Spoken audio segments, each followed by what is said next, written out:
चींटी जब दाना लेकर चलती है, चढ़ती दीवारों पर वो 100 बार फिसलती है। मन का विश्वास रगों में उसकी साहस को भरता है। चढ़कर गिरना गिरकर चढ़ना उसे ना अखरता है।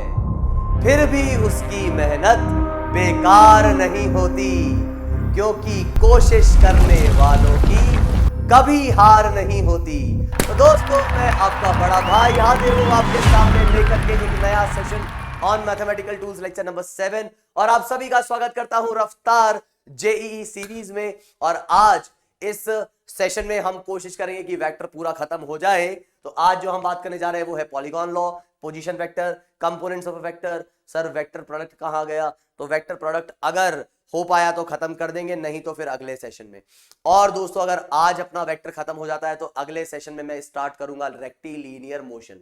और अगर कल खत्म होता है, अगले सेशन में खत्म होता है, तो उससे अगले सेशन में रेक्टिलिनियर मोशन स्टार्ट करेंगे। कहने का मतलब यह है कि अगला चैप्टर जो होने वाला है वो यूनिट एंड मेजरमेंट ना होकर के रेक्टिलिनियर मोशन होगा। सर ऐसा क्यों? क्योंकि यार 11th की असली आत्मा जो है वो कहां बसती है? मैकेनिक्स में बसती है। तो मैकेनिक्स जितना जल्दी स्टार्ट होगा उतना ही जल्दी कॉन्फिडेंस बिल्डअप होगा, नहीं तो क्या होगा, फालतू चैप्टर्स में अटके रह जाओगे, है कि नहीं?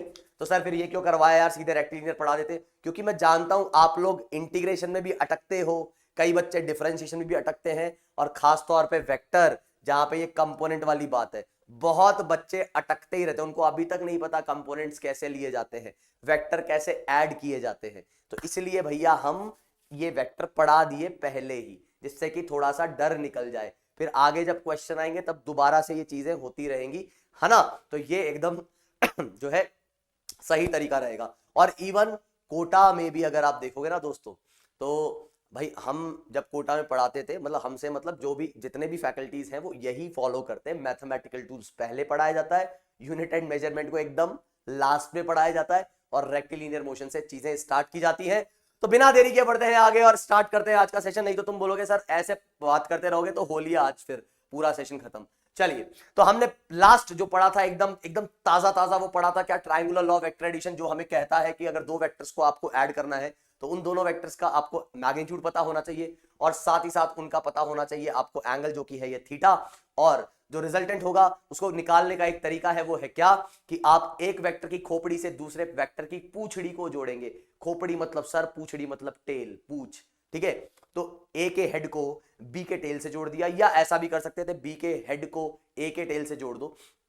और फिर हम क्या बोलेंगे यहां पर कि जैसे ही आप ये ऐसा ज्वाइन कर रहे हो तो रिमेनिंग टेल और रिमेनिंग हेड को जोड़ने पर जो वेक्टर आ रहा है उसी को हम बोलते थे रिजल्टेंट। और इस रिजल्टेंट वेक्टर का जो मैग्नीट्यूड होता था वो हमने क्या पढ़ा था? वो पढ़ा था A square plus B square plus 2ab cos theta. Formula लगाएंगे और बस मौज उड़ाएंगे। और इसके बाद जो एंगल बनाता था ये रिजल्टेंट विथ ए, वो आता था अपने पास कितना? बी साइन थीटा अपॉन ए प्लस बी कॉस थीटा। जैसा कि मैंने तुम्हें बताया था कि अगर तुम्हें वो डायग्राम याद है, मतलब ये वाला, तो आराम से ये फॉर्मूला याद रखने में कोई तकलीफ नहीं होगी। क्योंकि अगर ध्यान आ रहा होगा तो ये बी साइन थीटा था, ये बी कॉस थीटा था, तो परपेंडिकुलर अपॉन बेस। आई क्या बात ध्यान में? अब कोई बोलेगा सर इतना पक्षपात क्यों? मैंने पूछा यार किसके साथ कर दिया पक्षपात? सर अल्फा ही क्यों निकाला? बीटा ने क्या बिगाड़ा है? अगर रिजल्टेंट का बी वेक्टर के साथ एंगल देखना होगा तो क्या करेंगे? कोई बात नहीं। देखो, अल्फा ए के साथ एंगल है तो यहां ए आ रहा है इधर और इधर बी आ रहा है। अगर आपको बी के साथ एंगल पता करना है तो ए की जगह बी डाल दो और बी की जगह ए डाल दो, बिल्कुल कोई टेंशन नहीं, बस हल्का सा चेंज कर देना है। तो ये बात मैंने कल नहीं बताई थी तो आज सुन लो। टैन बीटा हम क्या बोलेंगे? टैन बीटा आ जाएगा अपने पास A sine theta upon B plus A cos theta. आई क्या बात समझ में? क्लियर है ये मामला? ठीक है।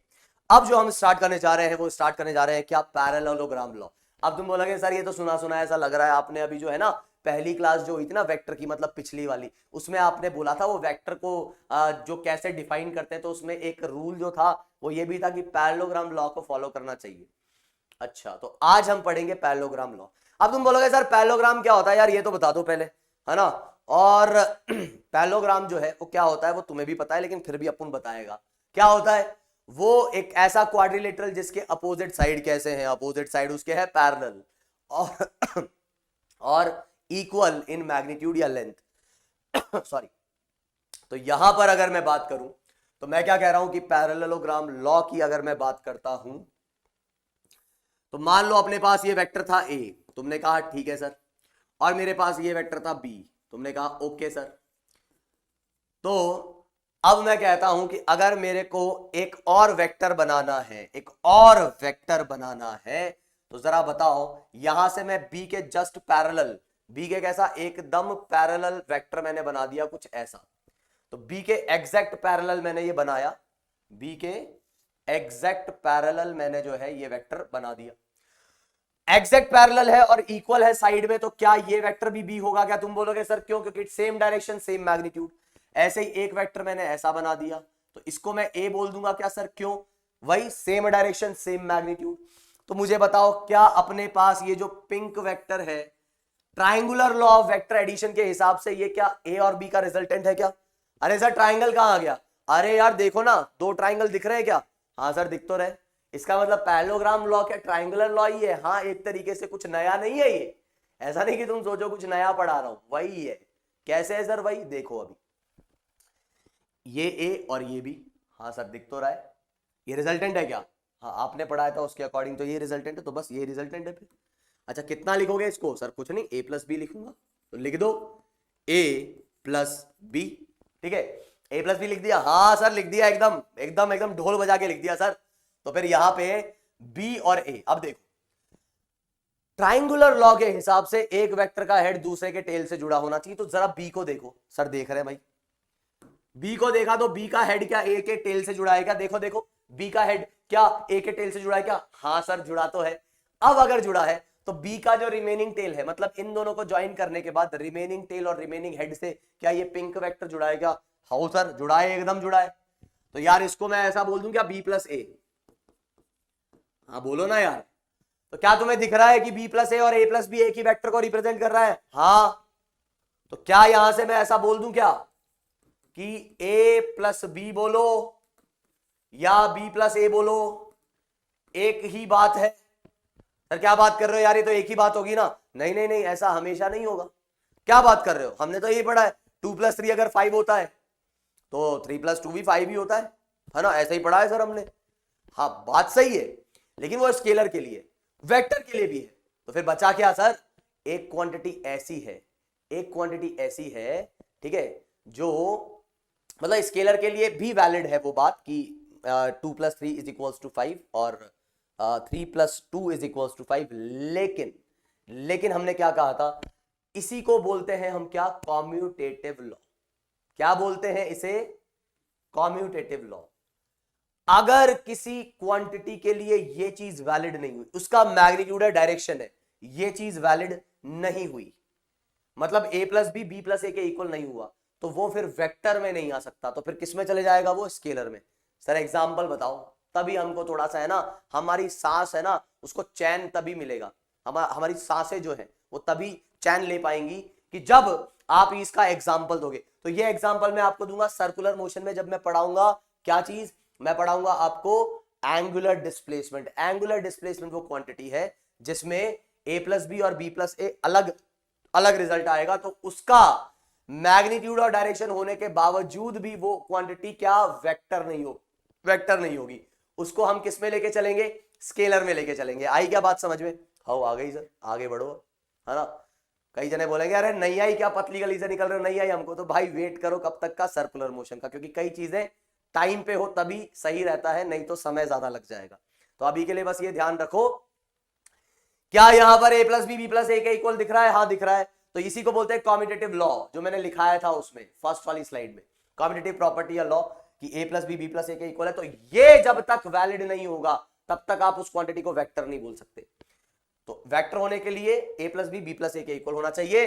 और पैरेललोग्राम लॉ क्या कह रहा है? पैरेललोग्राम लॉ कह रहा है कि अगर दो एडजेसेंट साइड्स वेक्टर को रिप्रेजेंट कर रही है तो ये डायगोनल क्या रिप्रेजेंट करेगा? उसके रिजल्टेंट को। तो इस पे हम बात नहीं करेंगे क्योंकि हम ऑलरेडी कर चुके हैं ट्राइंगुलर लॉ में, ठीक है। तो अभी हम बढ़ते हैं आगे और बात करते हैं किसकी? पॉलीगॉन लॉ की। पॉलीगॉन क्या होता है?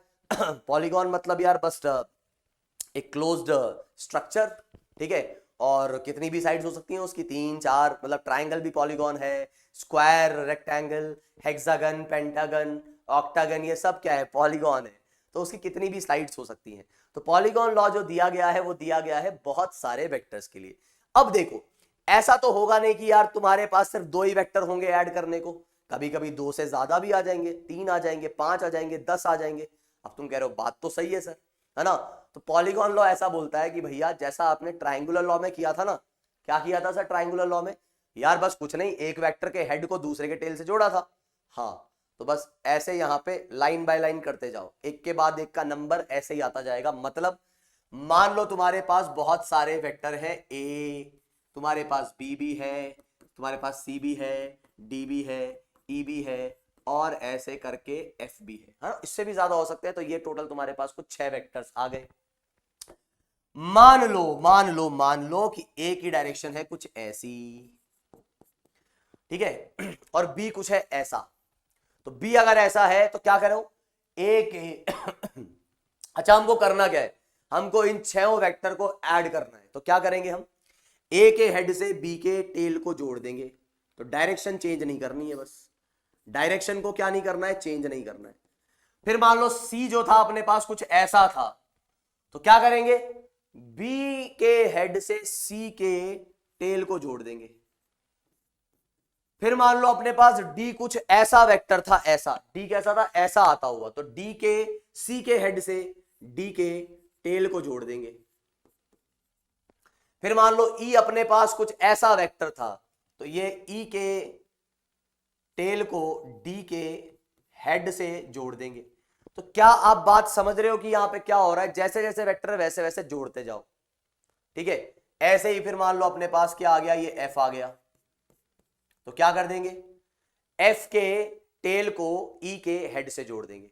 तो कुछ नहीं, बस जैसे जैसे वेक्टर आ रहे हैं वैसे वैसे हेड टू टेल जोड़ते जाओ, और जो आपका रिजल्टेंट आ जाएगा, आपका जो रिजल्टेंट आ जाएगा वो क्या आ जाएगा, रिमेनिंग टेल और रिमेनिंग हेड को जोड़ने पर। तो यहां पर भी मामला वही है क्या, कि रिजल्टेंट अगर ढूंढना है पॉलीगॉन में भी तो क्या करो, हेड हेड और टेल टेल। तो ये कितना आ जाएगा, ये आ जाएगा A plus B plus C plus D plus E plus F, खत्म, ठीक है। तो ये अपना मामला हो जाएगा किसका, ये हो जाएगा रिजल्टेंट, इस तरीके से निकलेगा। तुम बोलोगे हाँ सर एकदम इजी लग रहा है, ठीक है। अब एक चीज सुनना, जैसे अगर मैंने कहा यार कि ए और बी, तो ए और बी का एडिशन कौन सा वेक्टर है, इधर बता सकते हो, ए और बी का एडिशन क्या देगा तुमको। तुम बोलोगे सर ए और बी का एडिशन ये आ जाएगा ए प्लस बी। तो क्या तुम देख पा रहे हो कि ए प्लस बी का जो रिजल्टेंट है वो ये व्हाइट वेक्टर हो गया है, हाँ सर देख पा रहे। और क्या अब इस व्हाइट वेक्टर के हेड से सी का जो है टेल जुड़ा हुआ है क्या, हाँ सर जुड़ा हुआ है। तो ए प्लस बी में अब जब मैं सी जोड़ूंगा तो क्या मुझे ये ग्रीन वाला वेक्टर नहीं मिल जाएगा, ये वाला, हाँ सर मिल तो जाएगा। ए प्लस बी में आपने क्या जोड़ दिया, सी, तो ये आ जाएगा ए प्लस बी प्लस सी। ऐसे फिर इसमें तुम डी जोड़ दोगे तो प्लस डी, फिर ई जोड़ दोगे तो प्लस ई और आ जाएगा, फिर ऐसे ही एफ जोड़ दोगे तो A plus B plus C plus D plus E plus F, ऐसे ऐसे करके जुड़ते जाएंगे। आई क्या बात समझ में। तुम बोलोगे हाँ सर आ तो गई, इसमें क्या कौन सी बड़ी बात है, तो एकदम इजी। अब जो मैं बात करने जा रहा हूं उस पर ध्यान देना। तो मैंने क्या कहा, ध्यान से सुनना, मैंने क्या कहा, मैंने आपको कहा कि मान लो अभी अगर बहुत सारे वेक्टर्स हैं और ऐसा ऐड करते करते हेड टेल जोड़ते जोड़ते जोड़ते जोड़ते मान लो एक एग्जांपल में मैंने आपको कुछ ऐसा कहा, क्या कहा कि ए फिर बी ऐसा था, फिर मान लो सी जो है वो ऐसा था, फिर डी ऐसा था, और जैसे ही आपने ई जोड़ा तो ई जो है वो ऐसा आ गया। ई कैसा आ गया, ई ऐसा आ गया। तो अब क्या आप समझ पा रहे हो, अब जहां से स्टार्ट हुए थे वहीं पहुंच गए। तो आपका स्टार्टिंग पॉइंट और एंड पॉइंट के बीच का डिस्टेंस 0 हो चुका है। अभी तक क्या होता था, जहां से स्टार्ट हुए थे और जहां खत्म होते थे उसके बीच का जो डिस्टेंस है वो आपका, या उसके बीच का जो वेक्टर है वो रिजल्टेंट वेक्टर हो जाता था। अब अगर आप घूम फिर के उस ही जगह पर आ गए हो तो क्या रिजल्टेंट बचेगा क्या। अब स्टार्टिंग पॉइंट और एंड पॉइंट जो है एक ही पॉइंट हो चुका है, तो there will be no resultant. तो इस केस में रिजल्टेंट क्या आ जाएगा, 0। या आप ऐसा बोल सकते हो कि A plus B plus C plus D plus E ये कितना आ जाएगा, ये आपके पास आ जाएगा 0। आ रही है बात समझ में? यहां पर अभी हम क्या कह रहे हैं कि ये चीज आ जाएगी 0। तो सर ऐसा अगर मान लो एक ट्राइंगल अपने को ऐसा दे दिया जाता है कि ये ए, ये बी और ऐसा सी ऐसा है, हाँ, तो इसमें तीनों का सम क्या हो जाएगा, 0। बात मेरे हिसाब से समझ गए होंगे। अब तुम साइड्स कितनी भी बढ़ाते जाओ, साइड्स तुम कितनी भी बढ़ाते जाओ। तो एक सवाल करते हैं, ये सवाल बहुत ही सिंपल सा सवाल है, इसको एक बार मैं पढ़ देता हूं। तो ये सवाल क्या रहा है वो सुनो। ये सवाल यार, एक तो थोड़ा सा सॉरी मेरी है ना, थोड़ा सा क्या है ना, मतलब गला पता नहीं 2-3 दिन से खराब सा ही चल रहा है, तो तबीयत भी थोड़ी सी अजीब सी चल रही है, बीच बीच में खांसी आती है, रोकने की कोशिश कर रहा हूं लेकिन वो आ रही है, तो डिस्टर्ब हो रहे हो तो उसके लिए सॉरी, है ना। तो डिस्टर्ब मत होना, क्वेश्चंस पे ध्यान देना, ठीक है। तो यहां मैं क्या कह रहा था कि if a plus B plus C is equals to 0, तीनों का सम 0 आ गया, तो क्या कुछ ऐसा मामला बन रहा होगा क्या? हाँ सर, बन तो ऐसा ही रहा होगा, लेकिन एंगल के बारे में सर मेरे को कुछ पता नहीं है कि ये एंगल कैसे होंगे। कोई बात नहीं, हाँ, ट्राइंगल इक्विलेटरल होगा, आइसोसेलेस होगा, या कुछ भी ऐसे रैंडम ट्राइंगल होगा, मुझे नहीं पता सर कैसा ट्राइंगल होगा। सही बात है भाई, अपने को क्या पता कैसा ट्राइंगल होगा, कैसा भी ट्राइंगल बन सकता है, लेकिन इतनी बात क्लियर है कि वो ऐसा घूम फिर के अपनी ही वापस उसी जगह पर आ गया है। अब कह रहा है out of these 3 vectors 2 are of equal magnitude. Okay साहब, 2 साइड्स तो इक्वल है, मतलब आइसोसेलेस बात हो गई, समझना। देखो, क्वेश्चन पढ़ना इज द मेन थिंग। आपको पता है अगर आप फिजिक्स के क्वेश्चन सॉल्व करो तो सबसे इंपॉर्टेंट चीज है कि आप क्वेश्चन से इंफॉर्मेशन एक्सट्रैक्ट कैसे करते हो प्रॉपरली। तो यहां से आइसोसेलेस तक बात हो गई है, और कह रहा है the magnitude of third vector is √2 times of either of 2 having equal magnitudes. मतलब 2 तो इक्वल मैग्नीट्यूड के हैं और तीसरा जो है वो √2 टाइम्स है किसी भी एक का। मतलब अगर एक अपना वेक्टर ए है तो दूसरा भी ए है, और तीसरा क्या आ रहा है, √2a। अब जरा सा सोचो, मैं कुछ नहीं बोलूंगा, तुम्हें बताना है कि एंगल वेक्टर्स के बीच में कितने होंगे। आराम से सोचो, मैं कुछ नहीं बोलूंगा, वीडियो को पॉज करो और सॉल्व करो, है ना। तुमको क्या करना है वो तुम भली भांति जानते हो। चलिए तो इसको मैं सॉल्व करता हूं अभी, उम्मीद है आपने सॉल्व कर लिया होगा। ये देखते ही आपकी आंखों में चमक आ गई होगी, सर ए और √2a, ऐसा तो एक राइट एंगल ट्राइंगल में ही हो सकता है, ऐसा तो एक राइट एंगल ट्राइंगल में ही हो सकता है कि 2 का एडिशन जो है वो कैसा आ जाए, √2a आ जाए, और ये √2a जो है वो ऐसा होगा इधर। आई क्या बात समझ में? तो ये a और ये कितना आ जाएगा, √2a। तो सर ये एंगल जो है ना ये आ जाएगा 45, और ये एंगल भी आ जाएगा अपने पास 45। थोड़ा ट्राइंगल बड़ा बना देता हूं यार। तो ये a और ये जो है √2a, तो a तो 45 और ये आ गया आपका √2a। तो एरो से हेड से टेल, हेड से टेल, हेड से टेल, क्योंकि आपका रिजल्टेंट जो आ रहा है वो कितना आ रहा है, वो आ रहा है 0। ठीक है, अब सुनो बात यहां पर ये हमको निकालने थे एंगल, ठीक है, निकालते हैं साहब। इतनी बात क्लियर है कि एंगल निकालने के लिए ऐसा नहीं तुम खुश हो जाओ और आंसर बोल दो sir C is the answer. नहीं, सी नहीं है आंसर। क्यों नहीं है?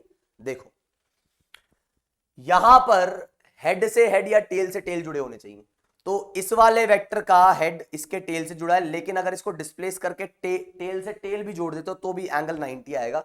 तो एक एंगल तो 90 है, तो अपना ये ऑप्शन आउट हो गया, इसकी अभी मैं बात ही नहीं कर रहा। बाकी 3 में मुझे 90 दिख रहा है, ठीक है। तो ये एंगल अपने पास क्या हो गया, 90। अब मुझे बताओ इन दोनों वेक्टर्स के बीच में क्या ये एंगल है क्या? बिल्कुल नहीं। क्यों? क्योंकि हेड से टेल जुड़ा हुआ है। तो फिर क्या होगा एंगल, इस वेक्टर को यहां से उठाओ और यहां रखो, जैसे ही यहां रखोगे तो ये वाला एंगल जो होगा वो इन दोनों के बीच का एंगल होगा। कितना आ रहा है भाई साहब? ये आ रहा है 135।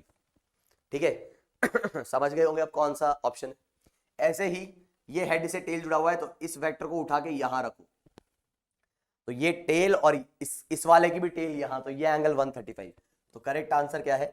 ए है। तो हो सकता है कुछ लोगों ने इसका आंसर शायद गलत निकाल दिया हो जल्दबाजी में, तो ये ध्यान रखना, जल्दबाजी से जो है मतलब क्या हो सकता है, कुछ दुर्घटनाएं हो जा सकती हैं, तो ध्यान रखो कि प्रॉपरली हर चीज करो, है ना। तो आगे बढ़ते हैं और बात करते हैं एक और केस के बारे में। अब अगर मैं आपको कहता हूं कि एक रेगुलर पॉलीगॉन की बात की जाए, ध्यान से सुनना, किसकी बात कर रहा हूं मैं? एक रेगुलर पॉलीगॉन है, regular N sided polygon, N sided polygon. N sided मतलब उसकी साइड्स 3 हो सकती हैं, 4 हो सकती हैं, 5 हो सकती हैं, 6 हो सकती हैं, 7, 8, ऐसे कितने भी तुम देख लो, कितने भी देख लो। रेगुलर का मतलब ये होता है, एन साइड का मतलब तो ये हो गया, रेगुलर का मतलब है कि सारी साइड्स इक्वल है। मतलब रेगुलर 3 साइडेड पॉलीगॉन होगा equilateral triangle, regular 4 sided polygon होगा स्क्वायर, है ना। और ऐसे ही 5 रेगुलर पेंटागन, रेगुलर हेक्सागन, मतलब वो हो जाएंगे अपने पास इक्वल साइड्स के। अब थोड़ा सा यहां पर ध्यान देना जो मैं कह रहा हूं, अगर उन सभी वेक्टर्स का जो है रिजल्टेंट क्या है, 0, if all the vectors there is a regular N sided polygon, ठीक है और उसके अंदर अपने पास मामला क्या है, जैसे मैं हेक्सागन की बात किया, चलो पहले ट्राइंगल की बात कर लेते हैं। तो कुछ ऐसा है उधर मामला कि उन सभी वेक्टर्स का जो सम है, लास्ट वाला जो भी आएगा वो सम क्या आ रहा है, 0। सभी का एडिशन क्या आ रहा है, 0। जैसे 3 है तो a प्लस बी प्लस सी, उसका सम कितना आ रहा है, 0, तो ये ट्राइंगल बनेगा।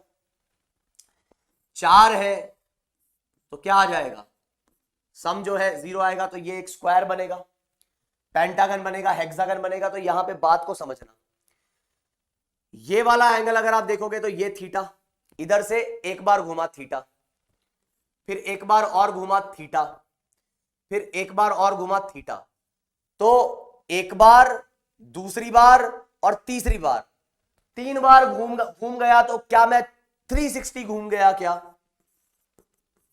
हाँ सर। तो एंगल कितना आएगा इनके बीच में, एंगल आ जाएगा सर 120। आई क्या बात समझ में? मतलब इक्वल एंगल है क्या? हाँ इक्वल एंगल है सर। तो इधर इन तीनों वेक्टर्स का सम क्या आएगा सर? सिंपल सी बात है, इधर इन तीनों वेक्टर्स का सम जो है वो आएगा 0, आएगा ना। और तीनों के बीच का एंगल क्या, यही है, ए और बी के बीच का एंगल 120 120 120। तो आप सुनो बात, तो क्या यहां से मैं इस चीज को ऐसा बोल सकता हूं क्या कि अगर मेरे पास 3 वेक्टर्स है, एक ए, दूसरा बी और तीसरा सी, क्या टेल से टेल जोड़ी हुई है? हाँ। क्या तीनों के बीच का एंगल 120 है? हाँ। तो अगर ऐसा डायग्राम दिख जाता है, या तो ऐसे निकलते हुए या अंदर आते हुए, तो क्या इन तीनों का एडिशन 0 होगा क्या? हाँ सही है सर, 0 होगा। अच्छा, 4 इक्वल वेक्टर्स आ जाएंगे तो सर 4 इक्वल वेक्टर्स में भी वो घूम फिर के वापस 0 तो होना ही है। मैं थोड़ा समझा देता हूं कि 4 इक्वल वेक्टर्स के लिए भी यही कहानी हम बोल सकते हैं।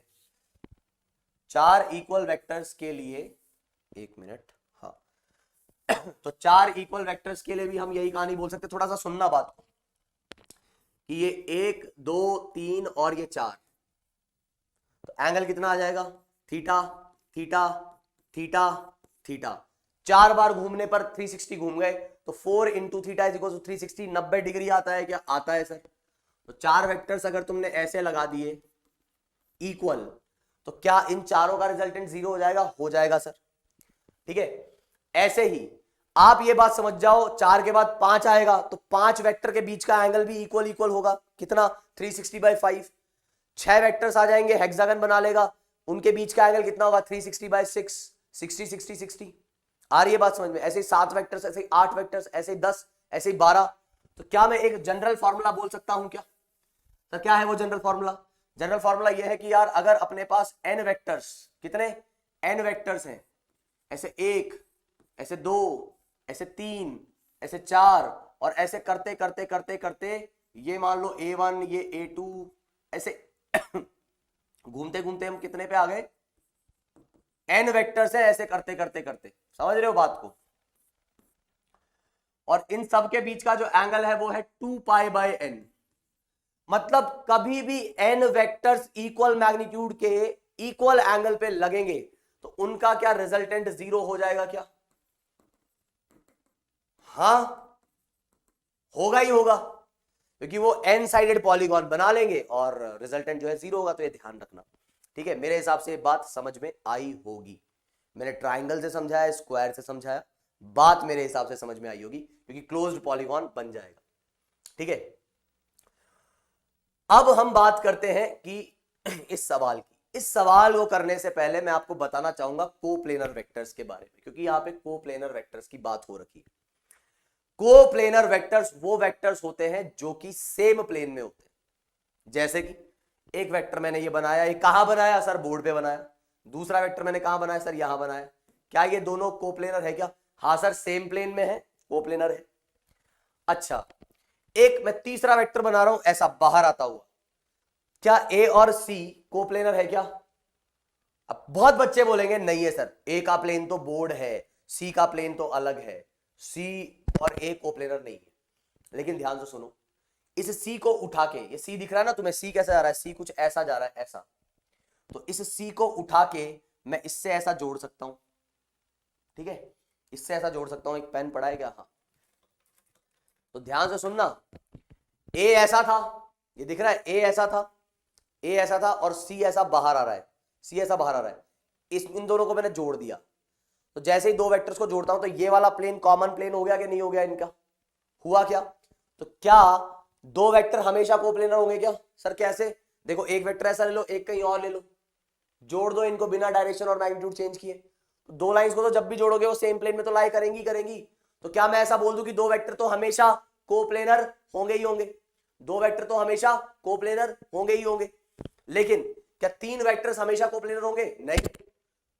अभी अगर ए और बी इस प्लेन में है तो ये तो इनका प्लेन हो गया। अब अगर मैं बोलूं कि ये सी वेक्टर है, तो ए सी का कॉमन प्लेन ये आ गया, बी सी का कॉमन प्लेन ये आ गया, तो इसका प्लेन ये है, इसका प्लेन ये है। तो दोनों के प्लेन मतलब तीनों सेम प्लेन में नहीं है, सेम प्लेन में तीनों नहीं है। बात को समझो, मान लो ये दोनों सेम प्लेन में है। अब तुम तीसरा वेक्टर भी इसी प्लेन में बना भी सकते हो या ऐसा बाहर भी निकाल सकते हो। तो इस बाहर निकलते हुए वेक्टर का इसके साथ प्लेन देखोगे ये आ रहा है, इसके साथ प्लेन देखोगे ये आ रहा है, और इन दोनों का प्लेन देखोगे ये आ रहा है। तो ये तीनों कैसे हो गए? नॉन कोप्लेनर हो गए, मतलब तीनों सेम प्लेन में लाए नहीं कर रहे। तो प्लेनर की बात समझ में आई गई होगी। अब मैं आपसे पूछ रहा हूं, minimum number of unequal non zero coplanar vector same plane में होने चाहिए, अनइक्वल होने चाहिए, नॉन जीरो होने चाहिए। तो मिनिमम कितने होंगे vector such that there sum can be zero? तो मिनिमम वेक्टर कितने रिक्वायर्ड है? सोचो, आराम से सोचो। Minimum unequal vectors in the same plane कितने चाहिए? अनइक्वल मतलब मैग्नीट्यूड सेम नहीं है, सोचो, ठीक है, पॉज करके। अब इसको देखते तो कुछ बच्चों ने सोचा होगा कि सर एक आंसर लिख देता हूं, क्यों? क्योंकि एक मैं बोलूंगा एक वेक्टर है ना। वैसे तो एक वेक्टर का किसके साथ सम करोगे, है ना? एक वेक्टर तो वैसे भी आंसर हो नहीं सकता, लेकिन फिर भी कोई बोले सर मैंने एक वेक्टर लिया, वो नल वेक्टर ले लिया, तो नॉन जीरो का है मैंने, ठीक है, कोई बात नहीं सर, मैं दो वेक्टर ले लूंगा, एक वेक्टर ले लूंगा ऐसा और दूसरा वेक्टर ले लूंगा ऐसा। तो इन दोनों को जब आप ऐड करोगे, क्योंकि ये वेक्टर ए है तो ये माइनस ए है, तो इन दोनों को जब ऐड करोगे तो रिजल्टेंट जीरो आ जाएगा, है ना? मतलब टेल से टेल जोड़ो, टेल से हेड जोड़ो, तो यहां पे भी टेल से हेड जुड़ जाएगा, तो रिजल्टेंट जीरो आएगा। बात आपकी सही है, अगर दो इक्वल मैग्नीट्यूड के वेक्टर्स ऐसे जोड़ दिए जाए तो बिल्कुल जीरो आ जाएगा, लेकिन अनइक्वल मैग्नीट्यूड बोला है। अच्छा, तो दो से काम नहीं चल रहा, नहीं चल रहा, तो फिर ये कितना चाहिए? एक, दो और तीन। तो क्या आप तीन वेक्टर्स, कम से कम तीन वेक्टर तो चाहिए आपको जीरो लाने के लिए, अगर वो अनइक्वल है सेम प्लेन के अंदर, कम से कम तीन। तो यहां आंसर आपका कितना हो जाएगा? तीन। ये ध्यान रखना, तीन में ये जीरो हो गया ना, तीन है कि नहीं है? हाँ है, तो बस मिनिमम है ना। अब चार से भी हो सकता है जीरो, पांच से भी हो सकता है, लेकिन आपको मिनिमम नंबर बताना था, तो तीन होगा वो नंबर। आओ आगे बढ़ते। The resultant of three non coplanar vectors. भाई साहब सुनना बात, तीन वेक्टर है लेकिन कैसे है? नॉन कोप्लेनर है। पॉलीगॉन लॉ लगाएंगे यहां, सुनना आप, resultant of three non coplanar vector. तो मैंने माना ये पहला वेक्टर था और ये दूसरा वेक्टर था। रिजल्टेंट मतलब भाई पॉलीगॉन लगाना है पॉलीगॉन लॉ लगाना है। दो वेक्टर तो सेम प्लेन में रहेंगे ही, तो मान लो यही था वो प्लेन। तो ये रहा ए, ये रहा बी। अब मेरी बात सुनना ध्यान से, मेरी बात सुनना ध्यान से। ए के हेड को बी के टेल से जोड़ दिया, तुम बोलोगे हाँ सर जोड़ दिया एकदम। अब मुझे बताओ जो तीसरा वेक्टर है उसके टेल को बी के हेड से जोड़ोगे, और वो इस प्लेन में नहीं है, वो कहां है, वो यहां है। ठीक है, अब सोचो अगर उन तीनों का sum, the resultant of three non coplanar vectors can never be zero, can be zero, is always zero, और नन ऑफ दीज, हमेशा जीरो होगा, जीरो हो सकता है या कभी जीरो नहीं हो सकता, नॉन कोप्लेनर। सोचो इस बारे में।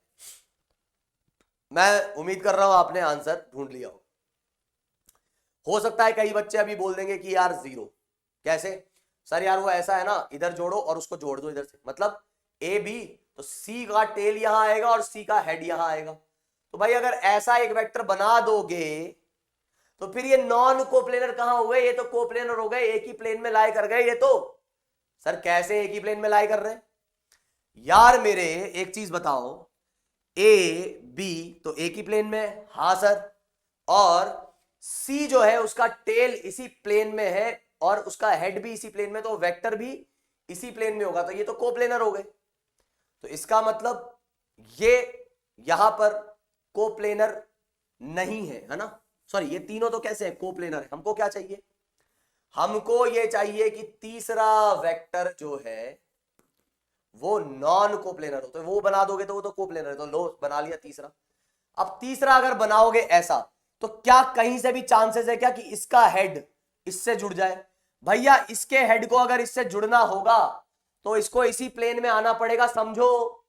अभी तक भी बात समझ में नहीं आई तो सुनो, इस तीसरे के टेल को यहां जोड़ोगे ही जोड़ोगे, और इस जीरो आने के लिए इसके हेड को यहां जुड़ना पड़ेगा, और जैसे ही वो जुड़ेगा तो वो इसी के प्लेन में आ जाएगा। तो नॉट पॉसिबल, क्या जीरो कभी हो ही नहीं सकता।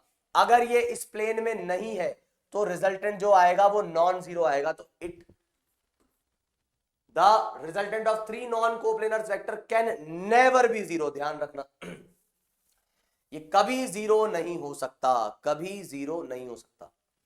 तो अब मैं आपसे पूछ रहा हूं, ये है आपका homework, minimum number of non coplanar vectors such that there sum can be zero. इसका जवाब हमको चाहिए इन द कमेंट बॉक्स। आराम से सोचना कि कम से कम कितने वेक्टर्स चाहिए कि जिससे कि रिजल्टेंट जीरो आ जाए, और कमेंट सेक्शन में रिप्लाई करना। ठीक है, आई बात समझ में? ठीक है, चलो तो आगे बढ़ते हैं, और अभी हम बात करते हैं किसकी, यूनिट वेक्टर की। यूनिट वेक्टर अब क्या होता है? तो यूनिट वेक्टर की अगर मैं बात करूंगा तो यूनिट वेक्टर देखो क्या चीज है। यूनिट वेक्टर एक वो वेक्टर है जिसका मैग्नीट्यूड कितना होता है, यूनिटी मतलब 1। यूनिट वेक्टर का मैग्नीट्यूड होता है 1, इसलिए इसको कहते हैं unit vector. It is used to represent the direction. ये किस काम में आता है, ये डायरेक्शन को रिप्रेजेंट करने के काम में होता है। तुम बोलोगे कैसे, अरे तुम्हारा भाई समझाएगा, टेंशन मत लो। और ये कैसी क्वांटिटी है, ये यूनिटलेस क्वांटिटी है। ये तीन चीजें ध्यान रखना। अक्सर लोग बस ये ध्यान रख लेते हैं कि यूनिट वेक्टर का मतलब जिसका मैग्नीट्यूड 1 होता है, लेकिन ये ध्यान रखो ये डायरेक्शन को रिप्रेजेंट करता है, और इसकी जो क्वांटिटी, ये क्वांटिटी कैसी है, ये यूनिटलेस क्वांटिटी है। अब सुनते हैं कैसे। तो एकदम ध्यान से सुनना, आराम से सुनना जो मैं कह रहा हूं। मैंने कहा यार मैंने फोर्स का वेक्टर लिया, तुम बोलोगे ठीक है सर ले लिया आपने फोर्स का वेक्टर। तो फोर्स वेक्टर मान लो जो मैं फोर्स लगा रहा हूं उसका मैग्नीट्यूड है 5 न्यूटन, और वो लगाया मैंने ईस्ट डायरेक्शन में। तो अभी तक मेरे पास जो तरीका है एक वेक्टर को लिखने का वो ऐसा ही है, मैग्नीट्यूड और डायरेक्शन, क्योंकि वेक्टर के अंदर मैग्नीट्यूड भी होगा, ठीक है, और क्या होगी, और डायरेक्शन भी होगी। अब आप जरा सोचो कि अब मुझे एक ऐसा वेक्टर ढूंढना है जिसका, या मान लो इसी वेक्टर का मेरे को एक ऐसा वेक्टर ढूंढना है जिसका मैग्नीट्यूड 1 हो जाए। तो किसी भी चीज को अगर 1 बनाना है, जैसे मैं कहूं यार 2 को 1 बनाना है, तो तुम बोलोगे 2 से डिवाइड कर दो। 4 को 1 बनाना है तो 4 से डिवाइड कर दो। 5 को 1 बनाना है तो 5 से डिवाइड कर दो। मतलब जिस नंबर को 1 बनाना है उस नंबर को उस ही नंबर से क्या कर दो, डिवाइड कर दो। तो अब मैं क्या कह रहा हूं, मैं कह रहा हूं यार इस फोर्स के मैग्नीट्यूड को 1 बनाना है। तो तुम कहोगे सर जी फिर तो क्या करो ना, इस फोर्स को इस फोर्स के मैग्नीट्यूड से डिवाइड कर दो। तो ये 5 न्यूटन अपॉन 5 न्यूटन, और इधर था ईस्ट। मैग्नीट्यूड जब लिखोगे तो डायरेक्शन नहीं आएगी, तो 5 न्यूटन से 5 न्यूटन उड़ गया, यहां पे सिर्फ 1 बचा। 1, कोई यूनिट नहीं बची, न्यूटन से न्यूटन कट चुका है तो यूनिट नहीं बची। तो अभी जो ये मामला दिख रहा है ये पूरा, इस पूरे मामले की जो मैग्नीट्यूड है वो है 1 और ये है डायरेक्शन। तो ये हो गया अपना यूनिट वेक्टर। इसको जो रिप्रेजेंट किया जाता है वो इस तरीके से रिप्रेजेंट किया जाता है, एक कैप।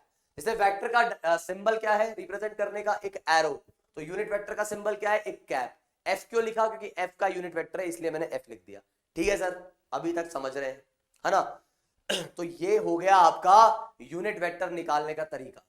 किसी भी वेक्टर का यूनिट वेक्टर निकालना है तो उस वेक्टर को उसी के मैग्नीट्यूड से डिवाइड कर दो। तुमको समझ में आया होगा क्यों, एकदम लॉजिकल बात है। अब एक और बात सुनो, अब मैग्नीट्यूड में तो कुछ बचा नहीं, 1 बचा बस।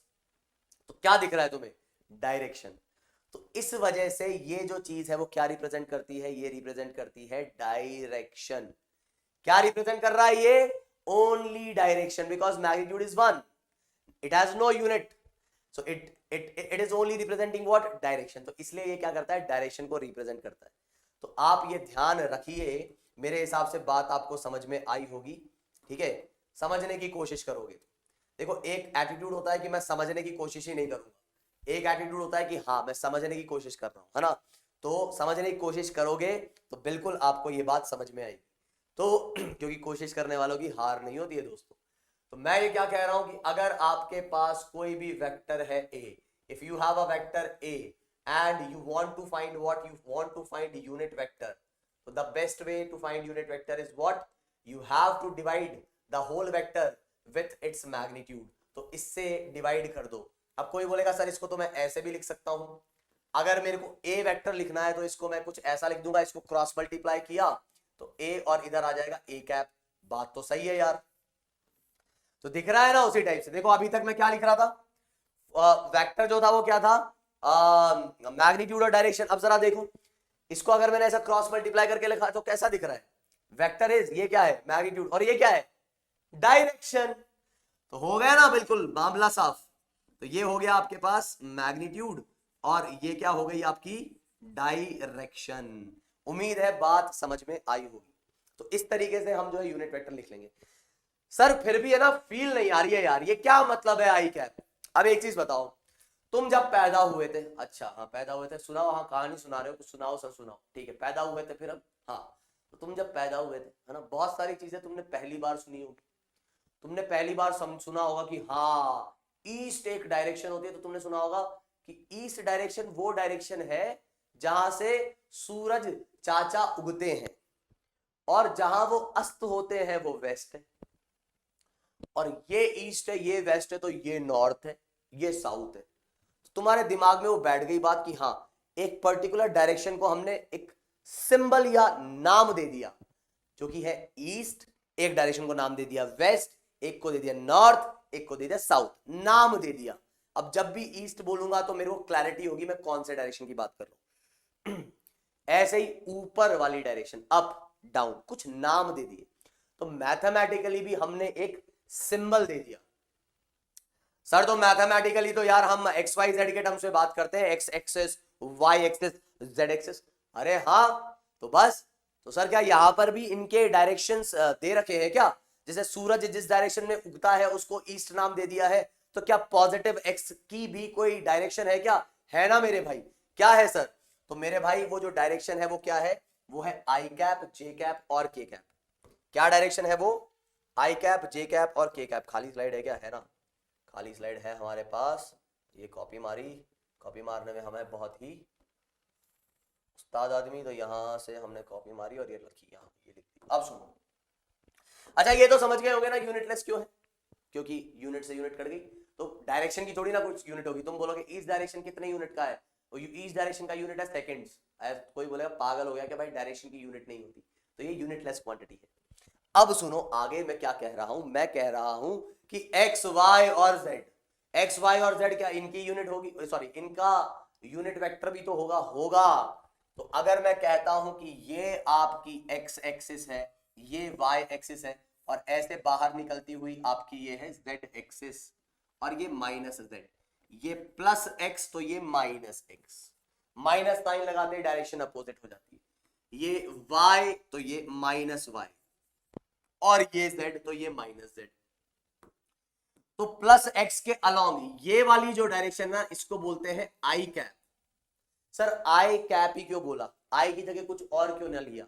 यार कुछ और लिया होता तो वो कुछ और पढ़ रहे होते हैं, है ना। ये वही बात है कि क्या पता अगर बनाने वालों ने जिस डायरेक्शन से सूरज निकलता है उसको वेस्ट बोला होता तो हम आज वेस्ट ही पढ़ रहे थे, वेस्ट ही पढ़ रहे होते, है ना। तो ऐसी बात नहीं कि सर इसको आई ही क्यों बोला, ये तो नाम दे दिया इन्होंने, कुछ नाम दे रहा था तो दे दिया, इसको बोला जे। और पॉजिटिव जेड, पॉजिटिव जेड मतलब ऐसा बाहर की तरफ निकल रही है, ऑब्वियसली मैं 3D यहां बना नहीं सकता तो इसको बोला के कैप, आई कैप, जे कैप, के कैप। अब ये डायरेक्शन अगर आई कैप है तो ये डायरेक्शन क्या होगी? सर आपने ही बता रखा है, देखो यूनिट वेक्टर है लेकिन है तो ना वेक्टर, हाँ है सर वेक्टर। तो क्या मैंने ये नहीं बताया कि अगर एक वेक्टर के अपोजिट डायरेक्शन वाला वेक्टर ढूंढना है तो एक माइनस साइन लगा दो? हाँ बताया है सर। तो किसी भी वेक्टर के आगे एक माइनस साइन लगा दोगे तो क्या आ जाएगा? ये माइनस आई कैप। ये क्या है? जे कैप, तो ये कितना आ जाएगा? ये आ जाएगा माइनस जे कैप। ये क्या है? के कैप, तो अंदर जाने वाला कितना आ जाएगा? ये आ जाएगा माइनस के कैप। तो ये डायरेक्शंस आ गई। अब यार ये डायरेक्शन मदद कैसे कर रही है सर, ये बताओ आप तो, है ना। मेन मुद्दे पे आओ जल्दी से, चलो आगे बढ़ते। अब ये मदद कैसे कर रही है, पहले हम सबसे पहले मदद समझने से पहले हम बात करेंगे पोजीशन वेक्टर की। पोजीशन वेक्टर, हाँ भाई पोजीशन वेक्टर, अच्छा ठीक है बताओ पोजीशन वेक्टर। तो अगर ये अपने पास x एक्सिस है, ये अपने पास y एक्सिस है, और ये अपने पास है z एक्सिस, तो सबसे पहले अगर कोई भी पार्टिकल है तो उसकी आपको पोजीशन बतानी है, मतलब उसके कुछ कोऑर्डिनेट्स होंगे किसी ओरिजिन के रेस्पेक्ट में। इतना मेरे हिसाब से आपको पता होना चाहिए, है ना, कि एक पार्टिकल की अलग अलग पॉइंट के हिसाब से अलग अलग पोजीशन आ सकती है, तो कहीं ना कहीं ओरिजिन मानेंगे। ओरिजिन मतलब जहां से मैं डिस्टेंस या कोऑर्डिनेट्स को मेजर कर रहा हूं, जो मर्जी आए वो पॉइंट को आप कोऑर्डिनेट मान सकते हो, उसमें ऐसी कोई बात नहीं है ना। तो मैंने कहा यहां था वो पॉइंट जिसको मैंने कहा ओरिजिन। तो अगर मैं अपना ओरिजिन यहां लेके चलता हूं, आपने पढ़ा होगा ग्राफ में, ये x है, ये y है, ये z है, तो एक पॉइंट लिया मैंने 3 डायमेंशनली। ऑब्वियसली अब मैं हवा में तो बना नहीं सकता, लेकिन बात को समझो, ये कैसा है? ऐसा हवा में, हाँ ये इस प्लेन में भी हो सकता है, ये इस प्लेन में भी हो सकता है, ये इस प्लेन में भी हो सकता है, लेकिन जनरल में बात कर रहा हूं। तो एक पॉइंट लिया मैंने P, और इसके कोऑर्डिनेट मैंने कहे x, y, z, ठीक है। ये कोऑर्डिनेट को अभी तुम छोड़ो, तुम तो बस ये देखो ये पॉइंट है P। तो पोजीशन वेक्टर क्या होता है? Position vector is a vector which represent the position of a point and its tail lies at the origin and head lies at that point itself। Position vector का tell कहां लाई करता है? Origin पे, और head कहां लाई करता है? उस पॉइंट P पर। तो पोजीशन वेक्टर लिखना है अगर पॉइंट P का, तो वो क्या होगा? OP। तो OP क्या हो जाएगा? Position vector of point P, position vector of point P, इतना ध्यान रखो, ठीक है सर रख लिया। लेकिन निकालेंगे कैसे ये समझाओ सर। तो बात करते हैं पहले 1D से। 1D से ठीक है, 1D मतलब या तो x एक्सिस या y एक्सिस या z एक्सिस। ओके सर, तो सुनो अब, मान लो ये था अपना ओरिजिन, मतलब x इक्वल्स टू 0, और ये अपना एक पॉइंट था a, इसका कोऑर्डिनेट है अपना मान लो कितना 2। अब मैंने तुम्हें कहा कि यार a का पोजीशन वेक्टर निकालो, तुम बोलोगे a का पोजीशन वेक्टर ये लो सर, टेल होना चाहिए x इक्वल्स टू 0 पे और हेड होना चाहिए a पे। तो अगर मैं OA वेक्टर लिखना चाहता हूं, तो आपने ही बताया सर मैं वही लगा रहा हूं, गलती हो गई तो देखो फिर आप ही गुनहगार होंगे। मैंने कहा बिल्कुल भाई पक्का, जो बताया वो लगाओ बस। तो क्या बताया? मैग्नीट्यूड, तो इसका मैग्नीट्यूड कितना है? 2। और डायरेक्शन, डायरेक्शन कैसी है? पॉजिटिव x एक्सिस, तो आई कैप। तो OA वेक्टर क्या आ गया? 2i cap. अरे वाह, चलो तो ऐसा करें, अभी इसको XA बोल देता हूं। तो एक पॉइंट उठाते हैं यहां पर B, इसका कोऑर्डिनेट जो है मैं कह देता हूं, मान लो अपने पास है -4। अब किसी ने कहा यार OB वेक्टर निकालना जरा, कि भैया यार OB वेक्टर निकालना कितना आएगा। तुम कहोगे OB वेक्टर लिए लो साहब, अभी निकाल के देता हूं, ये रहा OB वेक्टर। टेल लाई करेगा ओरिजिन पे, हेड लाई करेगा कहां पे? उस पॉइंट पे। मैंने कहा कि यार वेक्टर को वैसे लिखा जाता, तुम बोलोगे मैग्नीट्यूड और डायरेक्शन। इसका मैग्नीट्यूड कितना है? तुम बोलोगे -4, कुछ बोलेंगे अरे भाई -4 नहीं 4। तो वो जो बच्चे कह रहे हैं कि यार -4, वो बोलेंगे हाय हाय हाय, -4 क्यों नहीं, +4 क्यों?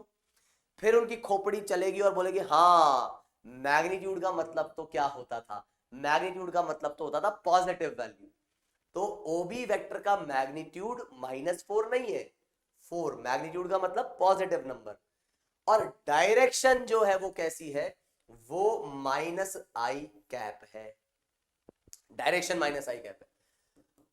वो एक अलग बात है कि वो आगे फिर इसको जब लिखोगे तो ये ऐसा ही लिखा जाएगा, लिखा जाएगा। अच्छा, अब जरा बताओ in terms of coordinate, x2 का मतलब x है, तो ये क्या आ गया, एक्स ए आई कैप, और ये क्या लिखा हुआ है, ये लिखा हुआ है एक्स बी, तो ये आ गया आपके पास एक्स बी आई कैप। तो इससे आपने क्या सीखा, आपने बस ये सीखा कि जो कोऑर्डिनेट है उस कोऑर्डिनेट के साथ पॉजिटिव है हुआ तो पॉजिटिव, नेगेटिव हुआ तो नेगेटिव, तुम तो कोऑर्डिनेट के साथ आई कैप चिपका दो, अपने आप डायरेक्शन सेटिस मतलब एडजस्ट हो जाएगी। पॉजिटिव है तो अपने आप पॉजिटिव आ जाएगा, नेगेटिव है तो नेगेटिव आ जाएगा। मेरे हिसाब से बात समझ में आ गई होगी। तो इसका मतलब सर आप ये कहना चाहते हो कि अगर किसी पॉइंट का कोऑर्डिनेट है 0 4 0 तो 4 जे कैप, हाँ। किसी पॉइंट का कोऑर्डिनेट है 0 -3 0, -3 मतलब y कोऑर्डिनेट, तो -3 जे कैप, हाँ। सर एक का कोऑर्डिनेट है 0 0 5 तो 5 के कैप, हाँ बिल्कुल। और तो क्या भाई, है कि नहीं इजी? अरे सर ये तो इजी है, इसमें कौन सी बड़ी बात है ना। 2D पे आओ आप, लो 2D पे आ जाते हैं। 2D का पोजीशन वेक्टर मतलब यहां पर ये x एक्सिस और ये अपने पास है क्या, y। अब ध्यान से सुनना मेरी बात। मैंने कहा भाई साहब अपने पास एक पॉइंट है यहाँ पर P, तुमने कहा ओके। मैंने कहा यार इसके कोऑर्डिनेट जो है ना, वो इसके कोऑर्डिनेट है आपके पास कितने, x या a ले लेता हूँ यार, a है ना, पॉइंट है a, इसके कोऑर्डिनेट है x a, y a। तुमने बोला ओके। अब मुझे बताओ अगर मैं यहां पर एक पोजीशन वेक्टर बनाना चाहता हूं तो उस पोजीशन वेक्टर का टेल इस ओरिजिन पे और हेड जो है वो पॉइंट ए पे लाई करेगा कि नहीं? तुम बोलोगे हाँ सर लाए तो करेगा यार, हाँ जो टेल है वो ओरिजिन पे और हेड जो है ना वो ए पे लाई करेगा। आप जल्दी बताओ यार, पकाओ मत सर यार, आप पका बहुत रहे हो है ना, जल्दी बताओ आप। ठीक है हो गया, अरे हो गया महाराज, बताओ आगे। अब तो सुनो फिर, सुनाओ।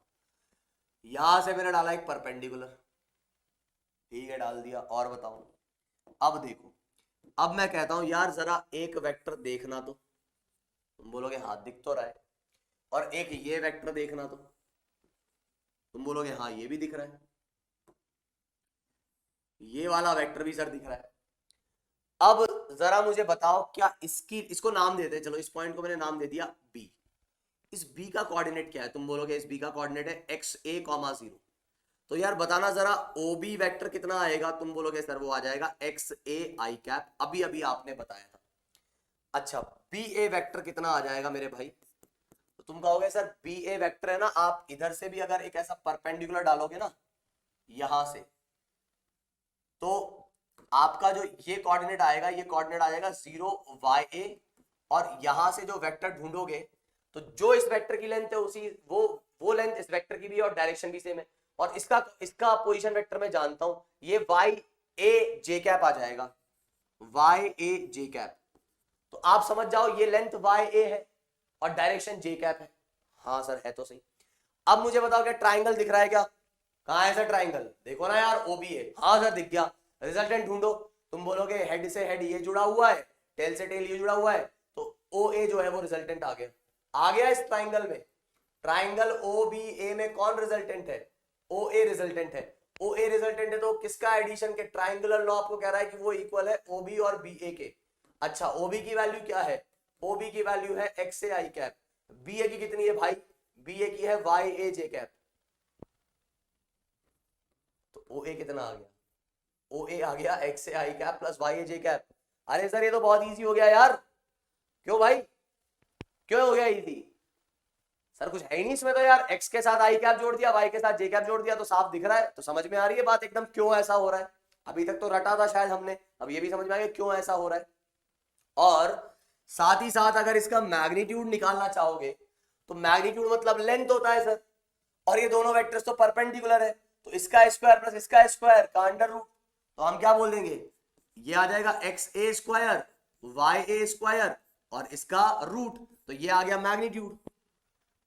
किसी ने बोला मुझे चाहिए यूनिट वेक्टर, तो ये लो साहब यूनिट वेक्टर। यूनिट वेक्टर कैसे निकालोगे? यूनिट वेक्टर निकालोगे वेक्टर अपॉन मैग्नीट्यूड। वो कैसे निकलेगा भाई? कुछ नहीं, एक्स आई कैप वाई जे कैप अपॉन एक्स ए स्क्वायर प्लस वाई ए स्क्वायर। सर ये डायरेक्शन है, ये तो बड़ी खतरनाक डायरेक्शन है, इससे अच्छा तो हमारी ईस्ट वेस्ट नॉर्थ साउथ ही है यार। दिखने में इसकी शक्ल बड़ी ही खतरनाक लग रही होगी, लेकिन ये डायरेक्शन है। कैसे, इसका मैग्नीट्यूड 1 आ रहा है क्या सर? हाँ देखो, ऊपर इसका मैग्नीट्यूड आएगा root of x square plus y square, और नीचे वही कट जाएगा, तो सीधे सीधे आपको क्या दिख रहा है? मैग्नीट्यूड इसका आएगा 1। मैग्नीट्यूड इसका क्या आएगा? 1। आई क्या बात समझ में? तो इस तरीके से you can find what, you can find the position vector, vector या फिर मैग्नीट्यूड। ठीक है, और सुनो, और सुनो, अब हम कह रहे हैं 3D की बात कर रहे हैं। 3D, तो 3D में मैंने कहा कि अगर आपके पास अब ऐसे ही एक पॉइंट है ए और इसके कोऑर्डिनेट है एक्स ए, वाई ए और जेड ए, तो बताओ इसका पोजीशन वेक्टर क्या होगा? सर तो जैसा वहां पर था ऐसा ही यहां पर भी हो जाएगा, तो बिल्कुल कुछ नया नहीं, बस आपको करना क्या है, x a i cap, y a j cap और जेड ए के कैप। भाई जो 1D में क्या, 1D में क्या किया, एक्स कोऑर्डिनेट था तो आई कैप चिपका दिया, वाई है तो जे कैप चिपका दिया, और जेड है तो के कैप चिपका दिया। कोई दो थे एक्स वाई तो आई कैप जे कैप चिपका दिया इंडिविजुअल उसके साथ और ऐड कर दिया। अब 3 है, तीनों के साथ आई कैप जे कैप और के कैप हम चिपका देंगे। मैग्नीट्यूड कैसे निकालोगे यार? मैग्नीट्यूड ऐसे निकाल लेंगे, तो किसी भी वेक्टर का बस वही मामला है। अब कोएफिशिएंट्स का स्क्वायर करो, ऐड करो और अंडर रूट ले लो। यहां पे यही तो किया, स्क्वायर किया, ऐड किया और अंडर रूट ले लिया, तो इधर भी ऐसा ही मामला है, ये मैग्नीट्यूड हो जाएगा। अच्छा तो सर पोजीशन वेक्टर कैसे निकालेंगे? पोजीशन वेक्टर वही सेम चीज कि ओ ए वेक्टर अपॉन ओ ए। खैर इसके अलावा मैं एक और बात करूंगा यहाँ, वो किसकी है सर, किस बारे में है? सुनो, मान लो मैंने कहा एक और पॉइंट है और उस पॉइंट का कोऑर्डिनेट है आपके पास कितना, एक्स बी, वाई बी और जेड बी। तुम बोलोगे ठीक है, और बताओ। तो जरा बताना यार, ये ओबी वेक्टर लिख सकते हो क्या? अरे सर बिल्कुल लिख सकते हैं ओबी वेक्टर। ये लो ओबी वेक्टर, आपको क्या लिखना है? कुछ नहीं, बस ये लिख देंगे x b i cap plus y b j cap और ऐसे ही जेड बी के कैप। अच्छा अब मुझे बताओ, किसी ने कहा तुमसे कि यार जरा ये ए बी वेक्टर तो ढूंढ के देना जरा, ए बी वेक्टर। हाँ भाई ए बी वेक्टर, और क्या? अच्छा सर ए बी वेक्टर ढूंढ के देना है, क्या करें? हमको समझ नहीं आ रहा। ट्राइंगल दिख रहा है क्या? हाँ दिख तो रहा है सर, ट्राइंगल दिख रहा है। जरा ढूंढना कौन रिजल्टेंट है, रिजल्टेंट ढूंढे क्या? हाँ ये लो, हेड हेड टेल टेल, ओ भी रिजल्टेंट है। हाँ ओ भी रिजल्टेंट है, हाँ ओ भी रिजल्टेंट है सर, सही बात है एकदम। ओ बी अगर रिजल्टेंट है तो क्या मैं ऐसा लिख सकता हूं अकॉर्डिंग टू ट्राइंगुलर लॉ कि O B is equals to O A plus A B, बाकी रिमेनिंग दो वेक्टर्स के एडिशन के इक्वल रिजल्टेंट होगा? तुम बोलोगे बिल्कुल लिख सकते हो। तो क्या ए बी वेक्टर तुम्हें ऐसा दिख रहा है, A B vector is actually O B minus O A? हाँ दिख रहा है यार, ये तो सिंपल मैथमेटिक्स है सर। तो ध्यान रखो ये बात, क्या कि जब आप ए बी वेक्टर लिख रहे हो तो final position minus initial position. मतलब क्या कहना चाह रहे हैं सर आप? यार मतलब बस मैं इतना कहना चाह रहा हूं कि ओ बी वेक्टर कितना था अपने पास सर? वो था x b i cap, y b j cap और जेड बी के कैप।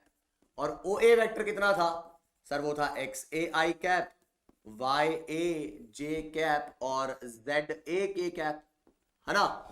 और अब अगर मैं इन दोनों को सब्ट्रैक्ट कर रहा हूं तो मैं क्या करूंगा यार? सर इन दोनों में से ना आई कैप कॉमन निकल रहा है, तो अंदर रह जाएगा एक्स बी माइनस एक्स ए और आई कैप। सर इन दोनों में से जो है ना जे कैप कॉमन निकल रहा है, तो वाई बी माइनस वाई ए और जे कैप। और सर इन दोनों में से जो है के कैप कॉमन निकल रहा है, तो ये आ जाएगा अपने पास Z B minus Z A और ये आ जाएगा के कैप। तो इस तरीके से आप क्या कर सकते हैं, आप बड़ी आसानी से जो है ए बी वेक्टर फाइंड कर सकते हैं। तो ए बी वेक्टर फाइंड करना मतलब फाइनल, इसको मैं थोड़ा नीचे लिख देता हूं। ए बी वेक्टर फाइंड करने का मतलब क्या है कि ए से बी, मतलब ये फाइनल पॉइंट है, ये ए से बी गए मतलब फाइनल, ये इनिशियल, तो फाइनल माइनस इनिशियल, तो एक्स बी माइनस एक्स ए।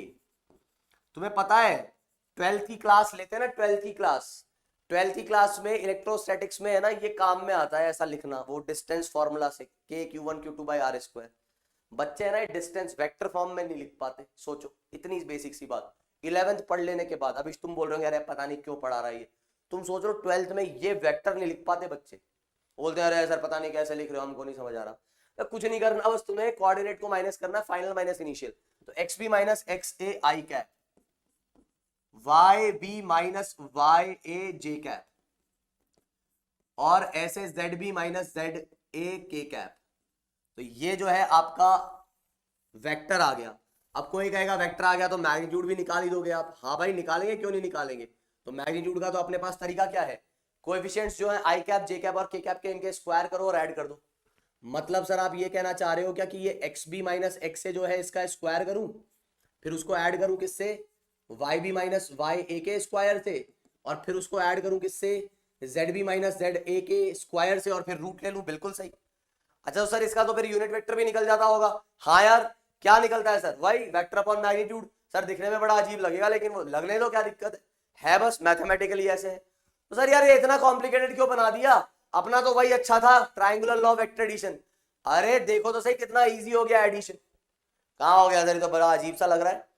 अरे देखो कोई ज्यादा वो a square plus B square plus 2ab cos theta ऐसा कुछ है ही नहीं, सीधे दोनों सब्ट्रैक्ट हो गए बड़े आराम से। लग तो नहीं रहा सर, रुको अभी नहीं लग रहा ना, तो 3-4 वेक्टर ऐड करवाता हूं तब समझ में आएगी बात।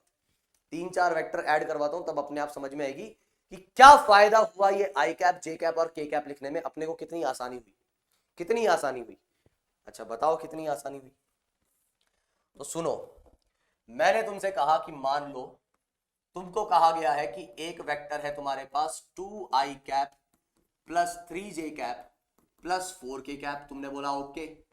मैंने कहा यार तुम्हारे पास दूसरा वेक्टर है कितना, वो है कुछ 4i cap minus 3j cap plus 2k cap. ठीक है। ऐसे ही एक तीसरा वेक्टर है तुम्हारा, ये है तुम्हारे पास कितना, ये है 2i cap plus 3j cap और माइनस का k कैप। अब तुमको कहा कि यार फाइंड करो इन तीनों का एडिशन। अब देखो इससे ज्यादा भी हो सकते हैं, है ना। अब अपन फालतू में वो गधा मजदूरी तो कर नहीं रहे अपन कि फालतू में 4-5 वेक्टर में ऐड कर रहा हूं तो 3 से समझ लो। अब सोचो अगर आपके पास में कुछ ऐसा बोलूं, इस चीज इस इंफॉर्मेशन की जगह मैं आपको कुछ ऐसा बोलूं, एक वेक्टर है जिसका मैग्नीट्यूड है मान लो 4, दूसरे का मैग्नीट्यूड है 3 और तीसरे का मैग्नीट्यूड है कुछ मान लो अपने पास 6। इन दोनों के बीच का एंगल जो है वो मान लो मैंने कहा वो है कितना, कुछ 60 डिग्री। इन दोनों के बीच का जो एंगल है वो मान लो अपने पास कुछ है 53 डिग्री। और फिर मैं तुमसे बोलूं कि बताओ रिजल्टेंट क्या होगा इन तीनों का। अच्छा तो तुम बनाने लगोगे यार 4 ऐसे बनेगा, 3 जो है वो ऐसे बनेगा, ये 60 डिग्री आ गया, और फिर जो 6 है वो इधर से जो है 53 डिग्री पे बनेगा। ऐसा ही तो होगा क्योंकि 6 जो है 3 के साथ 53 डिग्री बना रहा है। और फिर रिजल्टेंट में ऐसे निकालूंगा, ये रिजल्टेंट आएगा पॉलीगॉन लॉ के हिसाब से। अब तुम ये निकालोगे, बड़े आराम से निकाल लोगे ये वाला वेक्टर, 4 का स्क्वायर प्लस 3 का square plus 2 into 4, 2 into 4 into 3 into cos 60 और उस पूरे का रूट। फिर उसके बाद तुम ये निकाल लोगे तो इसका मैग्नीट्यूड भी पता है, लेकिन ये एंगल निकालने में दिमाग की दही हो जाएगी। तुम बोलोगे सर अरे 53 तो यार ये बी और सी के बीच का एंगल है, तुम्हें ए और बी, क्योंकि अब तुम ए और बी को ऐड कर चुके, अब सी के साथ रिजल्टेंट, तो सी को ऐड कर रहे हैं तो ए और बी और सी के बीच का एंगल देखना पड़ेगा। तो तुम समझ पा रहे हो कि तुम्हारे पास कितना खतरनाक चीज बन गई है। तुम्हें पहले ये बीटा निकालना पड़ेगा, फिर बीटा तुम यहां रखोगे और वो बीटा अगर tan इनवर्स में निकल गया तो और दिमाग की दही हो जाएगी। निकल सकता है ना tan इनवर्स में, और निकलेगा ही यहां पे। फिर इन दोनों के बीच का एंगल कितना रहा है 53 प्लस बीटा। फिर तुम सोचो cos 53 प्लस बीटा, और बीटा की वैल्यू नहीं पता तो उसको एक्सपांड करोगे cos 53, मतलब cos 53 प्लस बीटा को फॉर्मूला लगेगा ना इसका, इसका square plus 2ab cos 53 plus beta. दिमाग की दही हो जाएगी। तुम बोलोगे मैं नहीं कर रहा, 3 वेक्टर का 2 वेक्टर तक ही ठीक था। अब देखो जरा और सोचो 4 आ गए तो क्या होगा, सोचो 5 आ गए तो क्या होगा। यहां इसको फर्क ही नहीं पड़ेगा, एकदम स्मूथ मक्खन स्मूथ। कैसे, आई वाले एक साथ ऐड हो जाएंगे तो 2 + 4 + 2 ये हो गया कितना अपने पास 8i कैप। सीधे -3 + 3 - 3 0 + 3। ऐसे ही ये कितना आ गया 4 + 2 6 6 - 1, अभी 7 बोल देता मैं, 6 - 1 5। अब बताओ भाई कुछ दिक्कत है क्या इसमें, इतनी सी नहीं सर, लेकिन मैग्नीट्यूड, अरे मैग्नीट्यूड की क्या तुमने यार टेंशन ले ली। ये कलर दिख रहा है ना, हाँ मैग्नीट्यूड आ जाएगा कितना, ये कलर दिख रहा है ना भाई, हाँ मैग्नीट्यूड आ जाएगा 8 का स्क्वायर 64 और फिर 3 का स्क्वायर 9 और 5 का स्क्वायर कितना 25, ऐड कर लो, खत्म। समझ रहे हो बात? तो बड़े आसानी से यहां पर आपका एडिशन हो जाएगा। और यहां तक कि अब चाहे कुछ और भी पूछ लिया जाए, ये तो हो गया फर्स्ट पार्ट, मान लो तुमसे सेकंड पार्ट में कुछ और जो है मटेरियल पूछ लिया जाए कि बताओ भाई a-2b प्लस 4c कितना होगा। ओह कितना होगा, कुछ नहीं करना, a जो है वो तो लिख दिया 2i cap plus 3j cap plus 4k cap, -2b का मतलब इसको -2 से मल्टीप्लाई कर दो, तुमको पता ही है स्केलर मल्टीप्लाई करने पर वेक्टर से क्या होता है।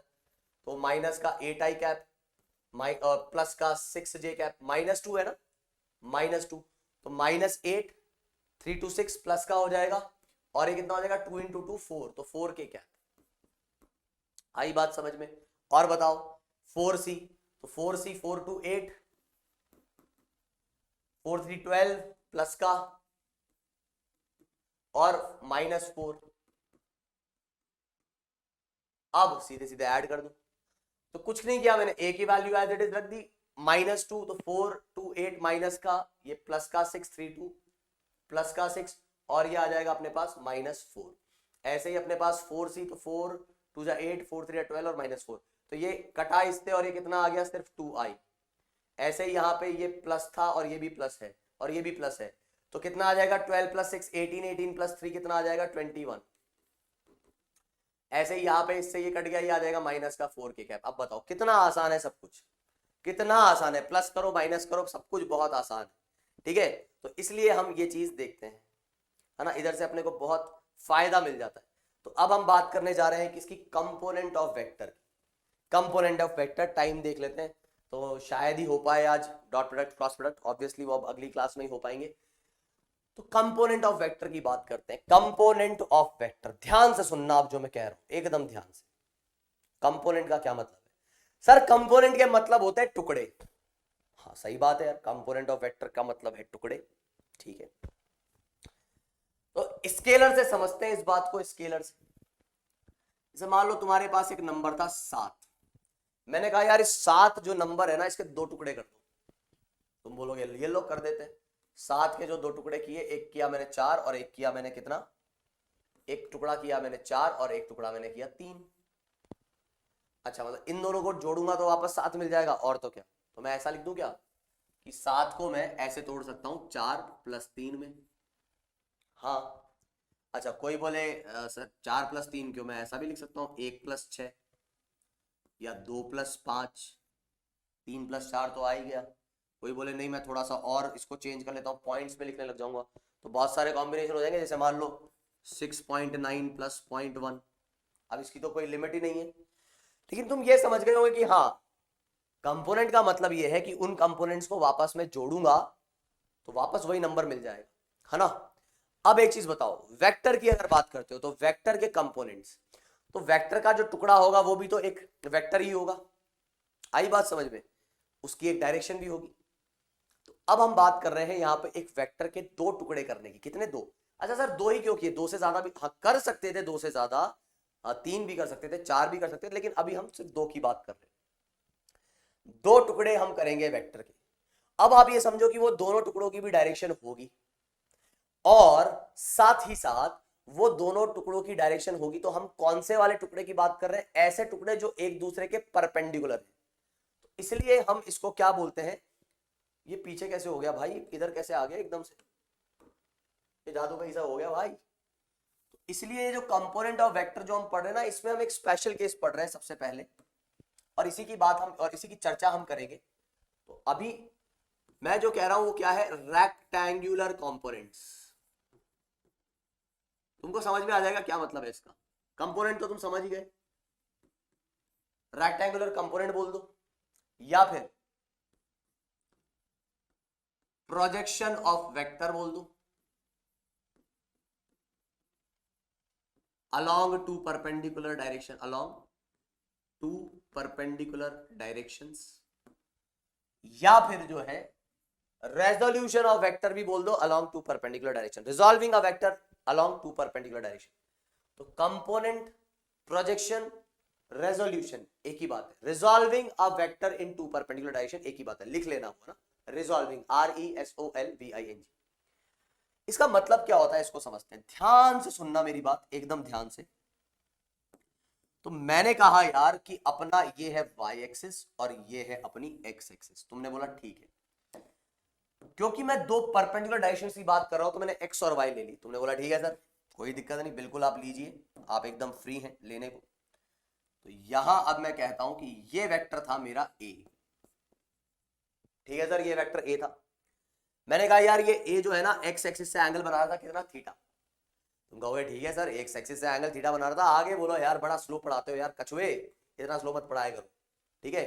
तो मैं यहां क्या कह रहा हूं कि अब मुझे चाहिए इसका component on x axis and y axis, या फिर projection on x axis and y axis, या इस वेक्टर का resolution on x axis and y axis. अब मैं तुमको इस शब्द पे फोकस करने की जो है मतलब क्या बोलूंगा यार, सजेस्ट करूंगा कि इस पे फोकस करो, प्रोजेक्शन, प्रोजेक्शन, प्रोजेक्टर, प्रोजेक्टर क्या बोल रहे हो सर, सुनो, अभी अगर ये एक वेक्टर है और मुझे एक्स एक्सिस पे इस वेक्टर का प्रोजेक्शन लेना है, तो मैंने क्या किया, ऊपर से लाइट डाली, क्या किया, ऊपर से लाइट डाली। तो ऊपर से जब मैं लाइट डालूंगा तो लाइट रेस कुछ ऐसी गिर रही है, तो एक्स एक्सिस पे प्रोजेक्शन ले रहा हूं तो एक्स एक्सिस के परपेंडिकुलर लाइट डालूंगा, एक्स एक्सिस के परपेंडिकुलर लाइट डालूंगा। तो आपको ये बात समझ में आ रही होगी कि ये लाइट जो है इतने हिस्से की लाइट जो है ब्लॉक हो गई, तो जो इस वेक्टर की जो शैडो बनेगी इसको हम बोलते हैं इस वेक्टर का प्रोजेक्शन। क्यों प्रोजेक्शन बोल रहे हैं समझ में आ गया होगा, क्योंकि ये है इसका प्रोजेक्शन। तो एक्स एक्सिस पे देख रहे हो तो लाइट को कैसे डालोगे, एक्स एक्सिस के परपेंडिकुलर, तो एरो का शैडो यहां आएगा। क्लियर है मामला, हाँ सर क्लियर है।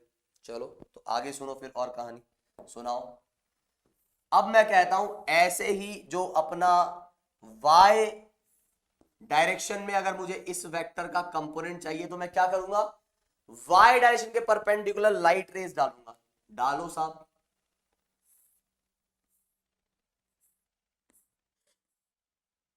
तो ये लाइट रेस उधर से आ रही है, ऐसी ऐसी ऐसी ऐसे आ रही है लाइट रेस, तो शैडो कैसी बनेगी, शैडो सर ऐसी बन जाएगी इधर जैसा आपको दिख रहा है, ये रही शैडो, ऐसी शैडो बन जाएगी इस वाई एक्सिस पे, मान लो दीवार है ये तो इसी को हम क्या बोलेंगे, projection on y axis, component on y axis and resolution of y axis of vector A. अच्छा तो यार अब ऐसे इतना ज्यादा फिल्मी अंदाज में बोलने से बेटर क्या है कि प्रोजेक्शन निकालना है तो एक परपेंडिकुलर ड्रॉप कर दो एक्स पे भी और वाई पे भी, ये आपका प्रोजेक्शन हो जाएगा।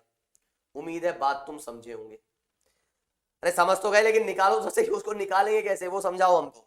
हाँ अरे उस पर भी आ रहा हूं, टेंशन मत लो। तो अगर आपका ये एक एक्स एक्सिस वाई एक्सिस तुम बना देते हो कुछ इस तरीके से, तो बात को थोड़ा समझना कि अगर ये एक वेक्टर है तो इधर से एक परपेंडिकुलर डालो, इधर से एक परपेंडिकुलर डालो, तो आपके जो ये परपेंडिकुलर से जो वेक्टर मिलेंगे उसको हम बोलेंगे क्या, प्रोजेक्शन। एक प्रोजेक्शन इधर आया और एक इधर आया, आया आ गया सर, इसको मैं बोल देता हूं ये है इसका एक्स कंपोनेंट, कंपोनेंट, हाँ कम प्रोजेक्शन को कंपोनेंट भी तो बोलेंगे, कंपोनेंट एक्स कंपोनेंट, और ये है इसका वाई कंपोनेंट। सर क्या इस हरे वेक्टर को मैं यहां बना लूं क्या, बना लो यार, किसने मना किया है। अच्छा सर ये वाई कंपोनेंट है, इसका मतलब ये ए वाई है, तो क्या ये भी ए वाई हो जाएगा, अरे बिल्कुल होगा, क्यों नहीं होगा सर, ये तो ट्राइंगुलर लॉ वेक्टर एडिशन दिख गया। हाँ सर ये वेक्टर तो ए एक्स आई कैप है, ये वेक्टर तो ए वाई जे कैप है, तो सर ए वेक्टर जो होगा ना, हाँ भाई ए वेक्टर जो होगा वो क्या, सर ए वेक्टर जो है वो किसके इक्वल आ रहा है, इन दोनों के एडिशन के ही तो इक्वल आएगा। तो सर आपकी बात समझ में आ रही है मुझे? आपने कहा था वो 5 जो 7 जो था उसको 4 और 3 में तोड़ोगे, तो 4 और 3 को जोड़ने पर वापस इन दो कंपोनेंट्स पे तोड़ोगे, इनको जोड़ के वापस वही वेक्टर मिलेगा। दिख रहा है सर? बात समझ में आ रही है? फील आ रहा है सर? लेकिन सर अब एक चीज, इसको कैसे निकालेंगे यार? तो उसके लिए तुम्हें एंगल दिए होंगे। क्या दिए होंगे? एंगल। अगर थीटा ये गिवन है तो जरा मुझे बताना कॉस थीटा क्या कहेंगे आप? सर ये लेंथ अपॉन ये लेंथ, लेंथ मतलब मैग्नीट्यूड, तो मैं क्या बोल दूंगा? ए एक्स बाय ए। तो यहां से ए एक्स कितना आ जाएगा? ए कॉस थीटा। सर ऐसा तो ट्राइंगुलर लॉ ऑफ एक्ट्रेडिशन में भी किया था आपने, कंपोनेंट लेके, ध्यान है? क्यू का लिया था। अच्छा ऐसे ही अगर मैं बात करता हूं किसकी? साइन थीटा की, तो साइन थीटा क्या आएगा भाई साहब? हाँ सर वो आ जाएगा परपेंडिकुलर अपॉन हाइपोटेनियस। तो क्या ए वाई जो है वो ए साइन थीटा नहीं आ जाएगा? हाँ सर आ जाएगा। तो यार अब से है ना ये याद रख लो, याद रख लो क्या, कि थीटा के साथ वाला देखो हाइपोटेनियस, ये रिजल्टेंट है। रिजल्टेंट में ये थीटा अगर बना तो थीटा के साथ वाला आता है कॉस, कॉस, और थीटा के सामने वाला क्या आता है? साइन। तो इस वेक्टर को आप ऐसे लिख सकते हो, ए कॉस थीटा आई कैप प्लस ए साइन थीटा जे कैप। अब और सुनो, कई बच्चे ना रटने लग जाते हैं। देखो रटना नहीं है यार, समझनी है बात। रटोगे तो फिर यार देखो मजे वाली बात नहीं आती। सर क्या रटने लग जाते हैं यार, इसमें रटने ऐसा क्या? अब देखो क्या होता है ना, कई बार आपको एंगल मान लो ये दिया गया है। अब अगर ये एंगल दिया है तो बात को समझना, फाई के साथ वाला ये, तो ये वाला कंपोनेंट ए कॉस फाई होगा? नहीं होगा।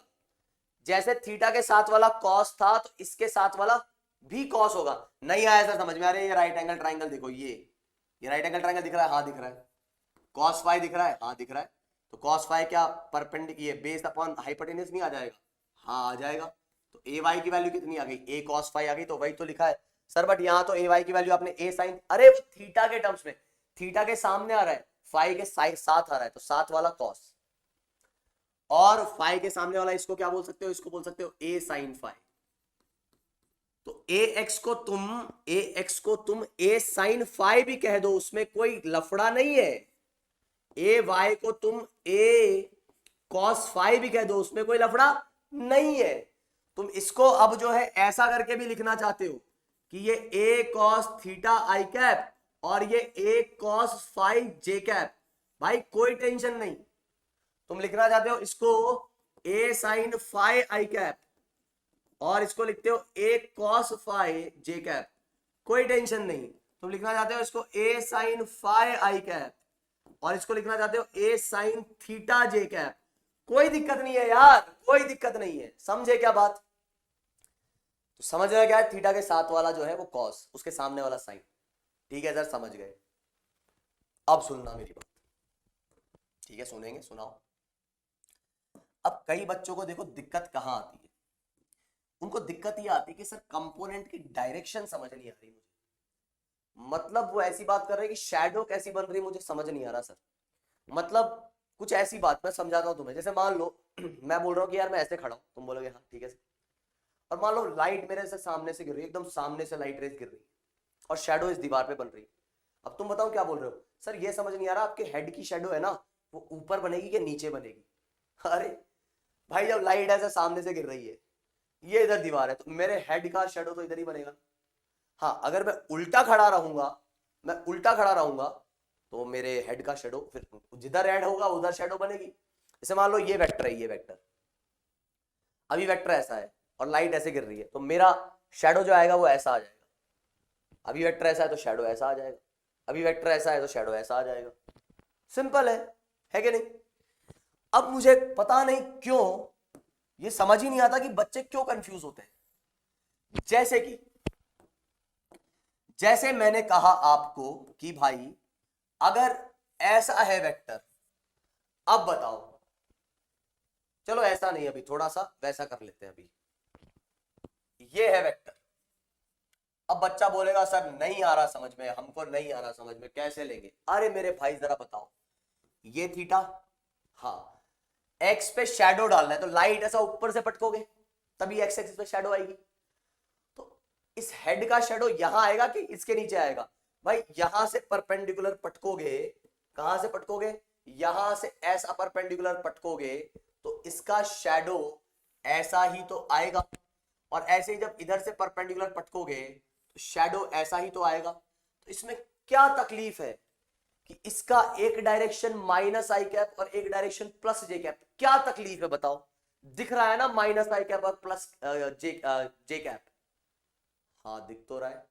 मतलब आप ये कहना चाहते हो क्या सर कि इधर जो ये ए वेक्टर होगा वो ए कॉस थीटा की डायरेक्शन, ए कॉस थीटा तो मैग्नीट्यूड हो गया और डायरेक्शन माइनस आई कैप है, तो माइनस का ए कॉस थीटा आई कैप है। सर आप ये बोलना चाहते हो क्या, सच्ची बताओ सर, यही कहना चाहते हो ना आप, माइनस का ए कॉस थीटा आई कैप, क्योंकि ए कॉस थीटा तो मैग्नीट्यूड हो गया और डायरेक्शन हो गई माइनस आई कैप, और ऐसे ही इसका हो गया ए साइन थीटा, क्योंकि ये थीटा के सामने वाला है तो ये हो गया ए साइन थीटा और डायरेक्शन हो गया जे कैप। और तो क्या मेरे भाई, यही कहना चाहता हूं यार, ठीक है।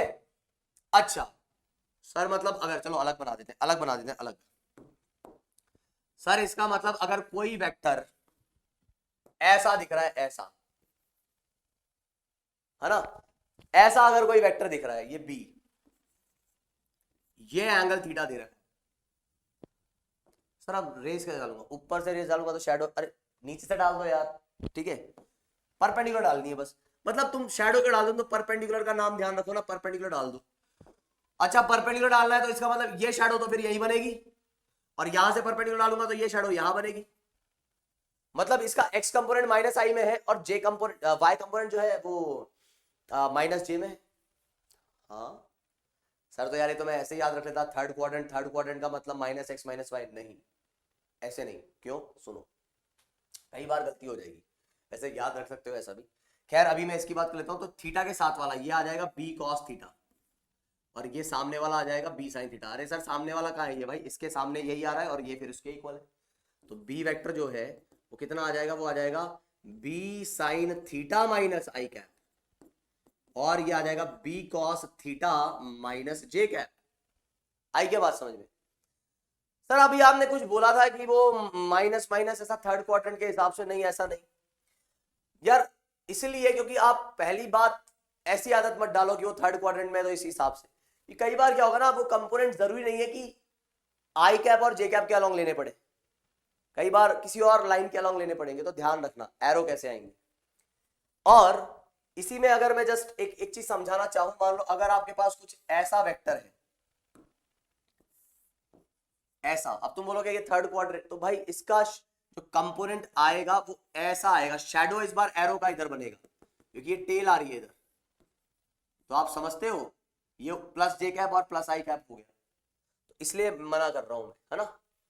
बात मेरे हिसाब से अभी एकदम क्रिस्टल क्लियर होगी, तो एक सवाल देख लेते हैं। अब कई बार क्या होता है, आपने खास तौर पे एनएलएम में देखा होगा कि इक्विलिब्रियम वाले सवाल आते हैं और उसमें जो है ना आप परेशान हो जाते हो कि यार कैसे सॉल्व होगा, हमको कुछ नहीं समझ आ रहा। तो वो इक्विलिब्रियम वाला सवाल का जो असली जो क्रक्स है वो यही है। क्या वैसे इसका रिजल्टेंट जीरो आएगा कि नहीं मैं ये नहीं बता रहा तुमको, ऐसा नहीं तुम सोचो आंसर जीरो दिख रहा है तो आंसर इसलिए टिक लगा दो क्योंकि सर ने इक्विलिब्रियम की बात बोल दी।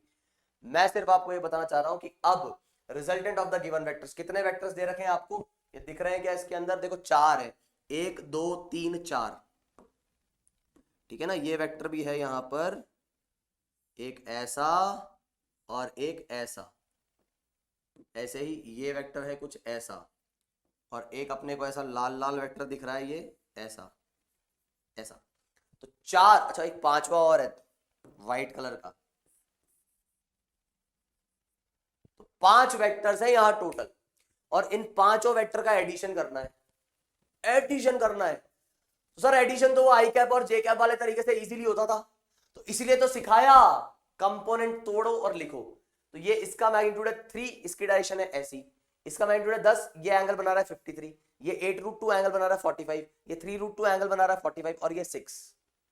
आराम से हर एक वेक्टर को लिखो और नाम भी देता हूं चलो मैं, तो ये ए, ये बी, ये सी, ये डी और ये ई, तो 5 वेक्टर हो गए आपके पास। आपको क्या करना है, एक एक वेक्टर को आई कैप जे कैप पे लिखना और फिर ऐड करके मुझे बताना रिजल्टेंट क्या आएगा। पॉज करो, काम स्टार्ट करो, ठीक है। तो मैं ये मान के चल रहा हूं आपने सॉल्व कर लिया होगा और ए की बात करते हैं। तो ए वेक्टर जब मैं देख रहा हूं तो ए वेक्टर मेरे पास क्या आ रहा है, ए वेक्टर मेरे पास आ रहा है 10 cos a cos 53 और डायरेक्शन शेडो किधर आएगा, इधर, तो आई कैप, तो 10 cos 53 आई कैप प्लस 10 sin 53 जे कैप, जे कैप। तो यहां से cos 53 की वैल्यू होती है, मैंने आपको बता रखा है राइट एंगल ट्राइंगल में, नहीं पता है तो सीधे याद रख लेना cos 53 कितना होता है भाई साहब अपने पास, cos 53 होता है 3/5। मैं भी वो ट्राइंगल देख के याद कर रहा हूं। ऐसे ही sin 53 कितना होता है 4/5। ठीक है, तो ये 5 से ये गया, ये गया, तो वैसे नहीं याद है तो ये याद ही रख लो कि ये 6 6 आई कैप प्लस 8, क्योंकि 8 6 और 10 का भी ट्रिपलेट बनता है, तो ये ए की वैल्यू आ गई। किसकी वैल्यू आ गई, ये ए की। चलो बी लिखते हैं, बी। तो बी जो आ रहा है, बी कितना आ रहा है, बी आ रहा है अपने पास, थोड़ा साफ साफ लिखते हैं, बी जो अपने पास आ रहा है वो आ रहा है कितना, 8√2। एक कंपोनेंट इधर टूटेगा, एक कंपोनेंट इधर टूटेगा, minus i cap plus j cap. तो मैं लिखूंगा 8√2 cos 45 minus i cap b cos theta minus i cap plus 8√2 sin 45 j cap. तो √2 से cos 45 और sin 45 कट जाएंगे क्योंकि वो 1/√2 होता है, तो इधर से ये आंसर आ जाएगा माइनस का आई कैप और प्लस का 8 जे कैप। इसी तरीके से जब सी वेक्टर की बात करोगे तो ये ऐसा नीचे दिख रहा है ना, तो ये 3√2 cos 45, √2 से √2 कट जाएगा तो माइनस का 3 आई कैप और माइनस का 3 जे कैप, माइनस का 3 जे कैप, ऐसा नीचे। ऐसे ही d vector, sir d vector का क्या किया जाए, भाई डी तो नीचे ही है तो इसको लिख देंगे 6 माइनस जे कैप। और सर ई का भी कोई दिक्कत नहीं, ई जो है वो आ रहा है 3 आई कैप, ई जो आ रहा है वो क्या आ रहा है 3 आई कैप। अब आप जो इक्विलिब्रियम वाले सवाल करते थे उसमें भी तो यही करते थे, कंपोनेंट्स लेते हो एनएलएम के अंदर, है ना। कोई बोलेगा हमें तो ध्यान ही नहीं, हमने तो पढ़ा ही नहीं अभी तक एनएलएम, कोई बात नहीं, तो आगे पढ़ोगे। तो जब भी ऐसे वेक्टर्स आप ऐड करोगे तो क्या करोगे, वेक्टर्स को ऐड करते वक्त आप जो है ऐसे ही कंपोनेंट्स ले और फिर ऐड करें। अब कुछ नहीं, बस जोड़ते जाओ, जोड़ते जाओ, मतलब मुझे निकालना था एडिशन ऑफ ए, ये विजिबल है, हाँ, a plus B plus C plus D plus e, तो 6i माइनस 8 माइनस 3 और प्लस 3, हाँ, तो 6i, अच्छा इसमें तो मेरे को लग रहा है कोई ऑप्शन ही मैच नहीं कर रहा शायद, कोई बात नहीं, ऑप्शन चेंज कर देंगे, है ना, क्योंकि कोई ऑप्शन यहाँ पे शायद मैच करता हुआ ही नहीं दिख रहा है। कोई बात नहीं, कोई बात नहीं, तो यहाँ पर ऐसा कर लेते हैं कि इस ऑप्शन को हम हटा देते हैं अभी, है ना, देख लेते हैं मैच करता है कि नहीं, क्योंकि मुझे लग रहा है नहीं कर रहा वो मैच, क्योंकि 6 आई कैप और माइनस, देखो माइनस 3, अरे कलर, माइनस 3 आई कैप और प्लस 3 आई कैप, ये तो कैंसिल हो गए। अब अपने पास बचा माइनस का 8 आई कैप और प्लस का 6, तो माइनस 2 आई कैप कहीं है ही नहीं, तो मैं ऑप्शन हटा ही देता हूं यार इसके, है ना, इसके ऑप्शन में हटा ही देता हूं। सॉरी तुम लोग भी परेशान हुए होंगे, ठीक है, तो ये ऑप्शन में हटा ही देता हूं अभी, क्योंकि फालतू में तुम लोगों का दिमाग की दही कर दी मैंने यार बिना बात। सॉरी, पता नहीं कैसे थोड़ी सी गड़बड़ हो गई। तो हम क्या बोल रहे हैं यहां पर, 6 माइनस 8, तो ये आ गया माइनस का 2 आई कैप प्लस का 6 माइनस का 8। अब जे कैप वालों को देख लो, तो जे कैप वालों को अगर मैं देखता हूं तो ये आ गया 8, ये भी आ गया 8, तो 8 और 8 16, और फिर अपने पास ये माइनस 6 और ये माइनस 3, ये हो गया माइनस 9, तो 16 माइनस 9, तो ये आ गया अपने पास 7 जे कैप, ठीक है, 8 और 8 16 और ये माइनस 9, तो ये आ गया 7 जे कैप। तो इस तरीके से you can find the resultant very easily, and you can find what, you can find also the magnitude and the direction, बड़े आसानी से, ठीक। तो तो ये वेक्टर कैसा होगा, जो रिजल्टेंट बनेगा वो ऐसा होगा कि -2, मतलब ये वेक्टर भी बना सकते हो तुम, देखो कैसे, -2 मतलब इस डायरेक्शन में विजिबल है क्या, नहीं, -2 मतलब इस डायरेक्शन में अभी विजिबल है, ब्लैक कलर, ओ भाई साहब ब्लैक भी विजिबल नहीं है, तो ये,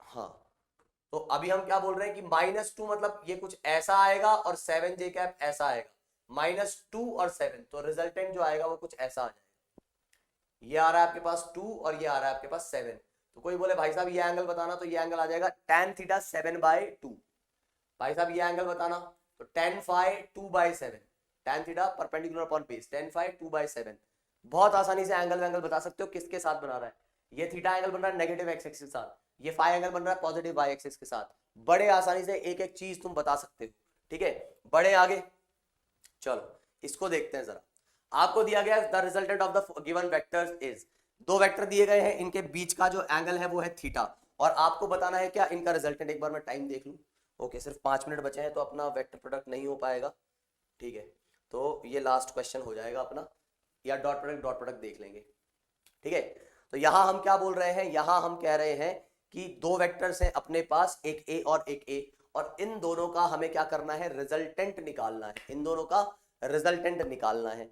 अब ध्यान से सुनो, अब यहां रिजल्टेंट निकाले तो कैसे निकाले, सर एक तरीका तो हमको पता है, क्या सर, ये लगा देंगे a² + a² + 2ab, मतलब वही 2a² और cos थीटा और इसका रूट, है ना, और फिर सॉल्व कर पूरा लेंगे और देख लेंगे क्या बन रहा है क्या नहीं बन रहा है, बात सही है तुम्हारी, चलो मैं कर ही देता हूँ, तो तुमने पॉज करके सॉल्व किया होगा मेरे हिसाब से, तो ये आ जाएगा 2a² + a² और ये cos थीटा, तो 2a², तो यहां से क्या आ गया, a² बाहर निकलेगा और ये अपने पास √2 बन जाएगा, और या चलो ऐसे कर लो इसको, एक minute, a² + a² + 2a² cos theta, हाँ, तो यहां से मैंने क्या कर लिया, a बाहर निकाल लिया, ठीक है, और इधर जो अंदर चीज बच रही है वो क्या बच रही है, 1 + cos थीटा।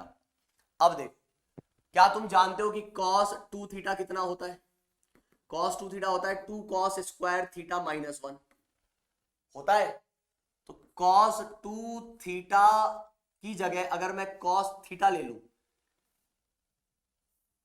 अगर इधर 2 थीटा है तो यहां थीटा है, तो अगर मैं यहां पर 2 थीटा की जगह थीटा रख देता हूं, तो आपको साफ दिख रहा है कि इधर 2 थीटा होता है तो इधर इसका आधा आ जाता है, यहां क्या आ जाएगा, यहां आ जाएगा इसका आधा, इस एंगल का आधा, ऐसे मत सोचना कि मैंने यहाँ पे वो रूट वूट लेके निकाला, नहीं, मैं एक सिंपल सा लॉजिक लगा रहा हूं कि यहां अगर 60 डिग्री है तो यहां 30 आ जाएगा, तो यहां 30 है तो फिर यहां 15 आ जाएगा, मतलब जो एंगल लिखा हुआ है उसका आधा, तो यहां 2 थीटा था तो यहां थीटा, तो यहां थीटा है तो इधर θ/2 और -1, मैंने ऐसे नहीं निकाला ये कि इसको इधर ले जाके 2 को नीचे लाके फिर रूट लिया, वो चीज नहीं कर रहा हूं, तो cos थीटा की वैल्यू ये है, तो यहां से अगर तुम देखोगे तो cos थीटा +1 की वैल्यू कितनी आ रही है भाई, सर वो आ रही है 2 cos² θ/2,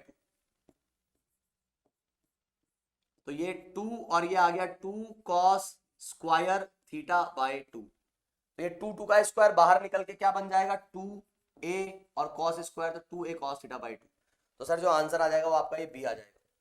लेकिन सर ये आपने यहां क्यों दिया है, कि मैं चाहता हूं कि तुम इसको इस मेथड से नहीं, एक बार कंपोनेंट वाले तरीके से करो, कंपोनेंट वाले तरीके से, हाँ कंपोनेंट वाले तरीके से, कोई शक कोई तकलीफ नहीं, सर तकलीफ क्यों होगी यार, आप बोलो बस हम करेंगे, हैं फालतू एटीट्यूड काहे दे रहे हो सर, करो आप बोलो हम करेंगे सॉल्व, तो कंपोनेंट वाले तरीके से करो, लेकिन सर कंपोनेंट कहाँ ले, तो एक बार ट्राई करो, इसके एंगल बाइसेक्टर के अलोंग कंपोनेंट लो, इसके अलोंग सर, हाँ बिल्कुल एंगल बाइसेक्टर के अलोंग जो है आप कंपोनेंट लो, चलो आप बोलते हो तो लेते हैं, तो यहां क्या कहा गया है आपको कहा गया कि एक वेक्टर है आपका ऐसा ए और एक वेक्टर है आपका इधर ए, और आपको इसके एंगल बाइसेक्टर के अलोंग कंपोनेंट लेना, मतलब ये एंगल आ रहा है θ/2 और ये एंगल भी आ रहा है θ/2,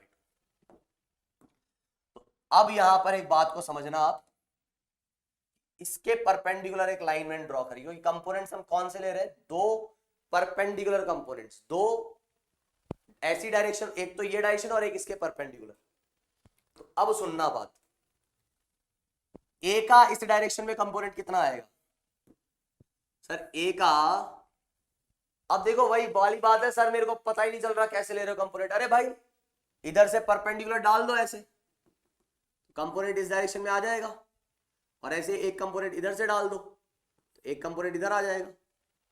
नहीं यही बात समझो सर, आपने परपेंडिकुलर गलत डाल दिया। हाँ मुझे भी दिख तो रहा है। अरे अब इतना तो चलता है ना, तो सर यहां से जब परपेंडिकुलर डाल दो ऐसा, ऐसे ऐसे ऐसे ऐसे, तो ये आपका कंपोनेंट हो गया, और ऐसे ही इधर जो है इस पे भी परपेंडिकुलर डाल दो तो ये आपका कंपोनेंट हो गया ना। और सर थीटा के साथ वाला जो है, थीटा के साथ वाला वो आ जाता है कितना, a cos theta by 2। Theta by 2 क्यों आएगा, क्योंकि वो थीटा बाई 2 ही है, तो ये कितना आ जाएगा, ये आ जाएगा a sin थीटा बाई 2 आ जाएगा। हाँ आ तो जाएगा सर। तो अब मेरे को एक बात बताओ कि यहां पर इस वाले के साथ भी तो ऐसा ही होगा, एक कंपोनेंट इधर डलेगा, वो कितना आ जाएगा, वो एग्जैक्ट इतना ही आ जाएगा, कितना, a cos थीटा बाई 2, और एक आ जाएगा ये कंपोनेंट इधर से, ये कितना आ जाएगा, a sin थीटा बाई 2। तो आपको दिख रहा है इन दोनों के ये दो कंपोनेंट तो एक ही डायरेक्शन में है, इसका एक cos थीटा बाई 2, इसका एक cos थीटा बाई 2, दोनों एक ही डायरेक्शन में, तो दोनों क्या हो जाएंगे, दोनों ऐड हो जाएंगे सर। और ये दोनों कंपोनेंट्स का क्या होगा सर, ये दोनों अपोजिट आ गए, कैंसल। अरे हाँ सर, दो वेक्टर इक्वल होते हैं और अपोजिट होते हैं तो उनका रिजल्टेंट जीरो आता है, तो ये दोनों वेक्टर ने एक दूसरे को काट डाला, और काट डाला तो रिजल्टेंट कितना आ गया, वो आ गया 2a cos थीटा बाई 2। इस तरीके से भी आप यहां पर कंपोनेंट्स की मदद से रिजल्टेंट निकाल सकते हो सकता है अभी तुमको ये बहुत डिफिकल्ट लग रहा हो, लेकिन मानो मेरी बात, ये बहुत इजी है, ठीक है। तो इस तरीके से, लेकिन ध्यान रखना ये दोनों का मैग्नीट्यूड सेम था तभी काटा, ऐसा नहीं इधर a लिखा है इधर b लिखा है तुम काट के तालियां बजाओ और बोला हाँ सर ने तो करवाया था तो जरूर होगा। भाई मैग्नीट्यूड इक्वल है इसलिए कटा, एंगल भी इक्वल है इसलिए कटा, है ना, ऐसे नहीं कि हमेशा काट दोगे। आई बात समझ में, तो ध्यान रखना, ये बात तो ध्यान ही रख लो फिर, दो इक्वल वेक्टर्स का रिजल्टेंट हमेशा उनके एंगल बाइसेक्टर्स के अलोंग आएगा, दो इक्वल वेक्टर का रिजल्टेंट हमेशा उसके एंगल बाइसेक्टर के अलोंग आएगा। एक और एग्जांपल पूछूं क्या, आप पूछो ना सर। मान लो तुम्हारे पास दो फोर्स है, ठीक है सर, और फोर्स दोनों इक्वल है और उनके बीच का एंगल कितना है, 120 है। अभी तो बताया है आपने, वही लगा देंगे, बिल्कुल लगा दो एंगल बाइसेक्टर के अलोंग, तो 60 डिग्री, तो कितना बोल देंगे, वो 2a cos थीटा था, तो यहां पर हम बोल देंगे कितना, 2f 120 बाई 2 मतलब 60, तो cos 60 कितना, नहीं आई बात समझ में, अरे 2a cos theta by 2, 2f cos 120 by 2 आ गई, ठीक है।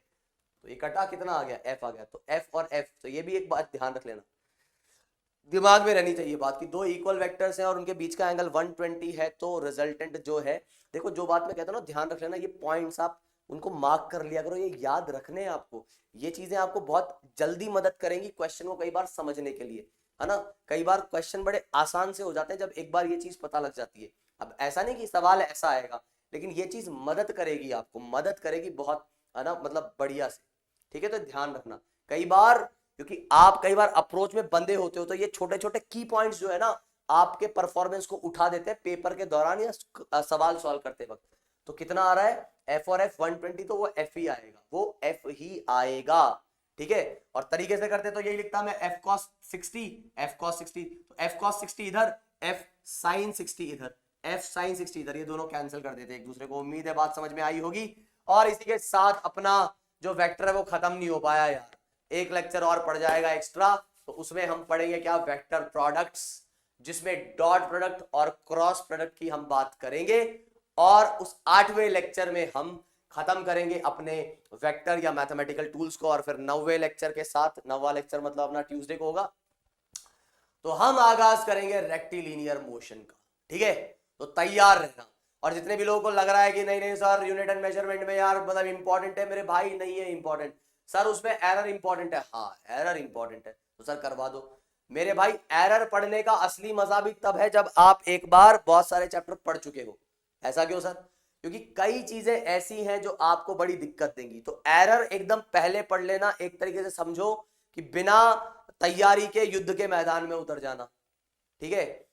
तो ये ध्यान रखो, मतलब ऐसा ना युद्ध के मैदान बिना तैयारी, मतलब कि युद्ध लड़ने चले गए, ना तलवार लेके गए ना कवच ववच लेके गए, ऐसे ही पैंट पजामे में पहुंच गए तुम लड़ने, तो मौत तो होगी होगी, है ना, या कट घाव वाव जरूर लग जाएंगे। तो बेटर ये है कि पहले एक बार तैयार हो जाए, फिर एरर समझने का अपना ही मजा है, फिर एकदम बढ़िया बढ़िया सवाल जेई लेवल के सवाल हो। अभी एरर पढ़ा दूंगा तो फिर जेई लेवल वाले सवाल नहीं हो पाएंगे, क्योंकि मेरे को हर चीज में बहुत टाइम देना पड़ेगा कि देखो यार ये फॉर्मूला ये होता है, इसका मतलब ये होता है, तुम बोलोगे हमको समझ नहीं आ रहा, फील नहीं आ रही, इसलिए तुम्हारा फिजिक्स से इंटरेस्ट खत्म हो जाता है। तो मेरी बात मानो, एरर अभी छोड़ दो सर, लेकिन वर्नियर कैलिपर्स और स्क्रू गेज वो तो समझ में आ जाएगा, हाँ वो समझ में आ जाएगा, लेकिन उसको भी अभी छोड़ दो, एक बार आगे अगर कहीं बीच में टाइम मिला तो मैं जरूर करवा दूंगा, नहीं तो लास्ट के लिए, है ना। इतना सा थोड़ा सा विश्वास करो, मैकेनिक्स पे पकड़ अपनी स्ट्रांग करो। इसी के साथ आज का सेशन हम करते हैं समाप्त, और that's it for today session guys. तो अभी सर हो गए खुश आप, क्लास खत्म होते आपकी आवाज का जो आवाज की जो बात है ना वो अलग ही हो जाती है, फिर आपका ना कोई तबीयत खराब ना कोई गला खराब, ठीक है। तो गाइस यही है अपने सेशन का एंड, आज के सेशन का एक और सेशन आपको मिलेगा उसके बाद रेक्टिलिनियर मोशन। तब तक के लिए बाय, टेक केयर, और ध्यान रखना कि क्या कि कोशिश करने वालों की कभी हार नहीं होती। स्टार्टिंग में बोला था ना, क्या बोला था, नन्ही चींटी जब एक दाना लेकर चलती है, नन्ही चींटी, दाना बहुत बड़ा होता है फिर भी लेकर चलती है, ठीक है, चढ़ती दीवारों पर 100 बार फिसलती है। तो आप आईआईटी जैसा बोझ, एक तरीके से बोझ, ये प्रेशर है, इसको लेके चल रहे हो आप, नन्ही सी जान हो, आईआईटी जैसे प्रेशर को, एक बहुत सारे बोझ को आप लेके चल रहे हो, तो आप चढ़ोगे जब उस दीवार पे तो आप 100 बार फिसलोगे, 1000 बार फिसलोगे, लेकिन क्या है कि जो आपका मन का विश्वास है, मन का विश्वास रगों में साहस भरता है।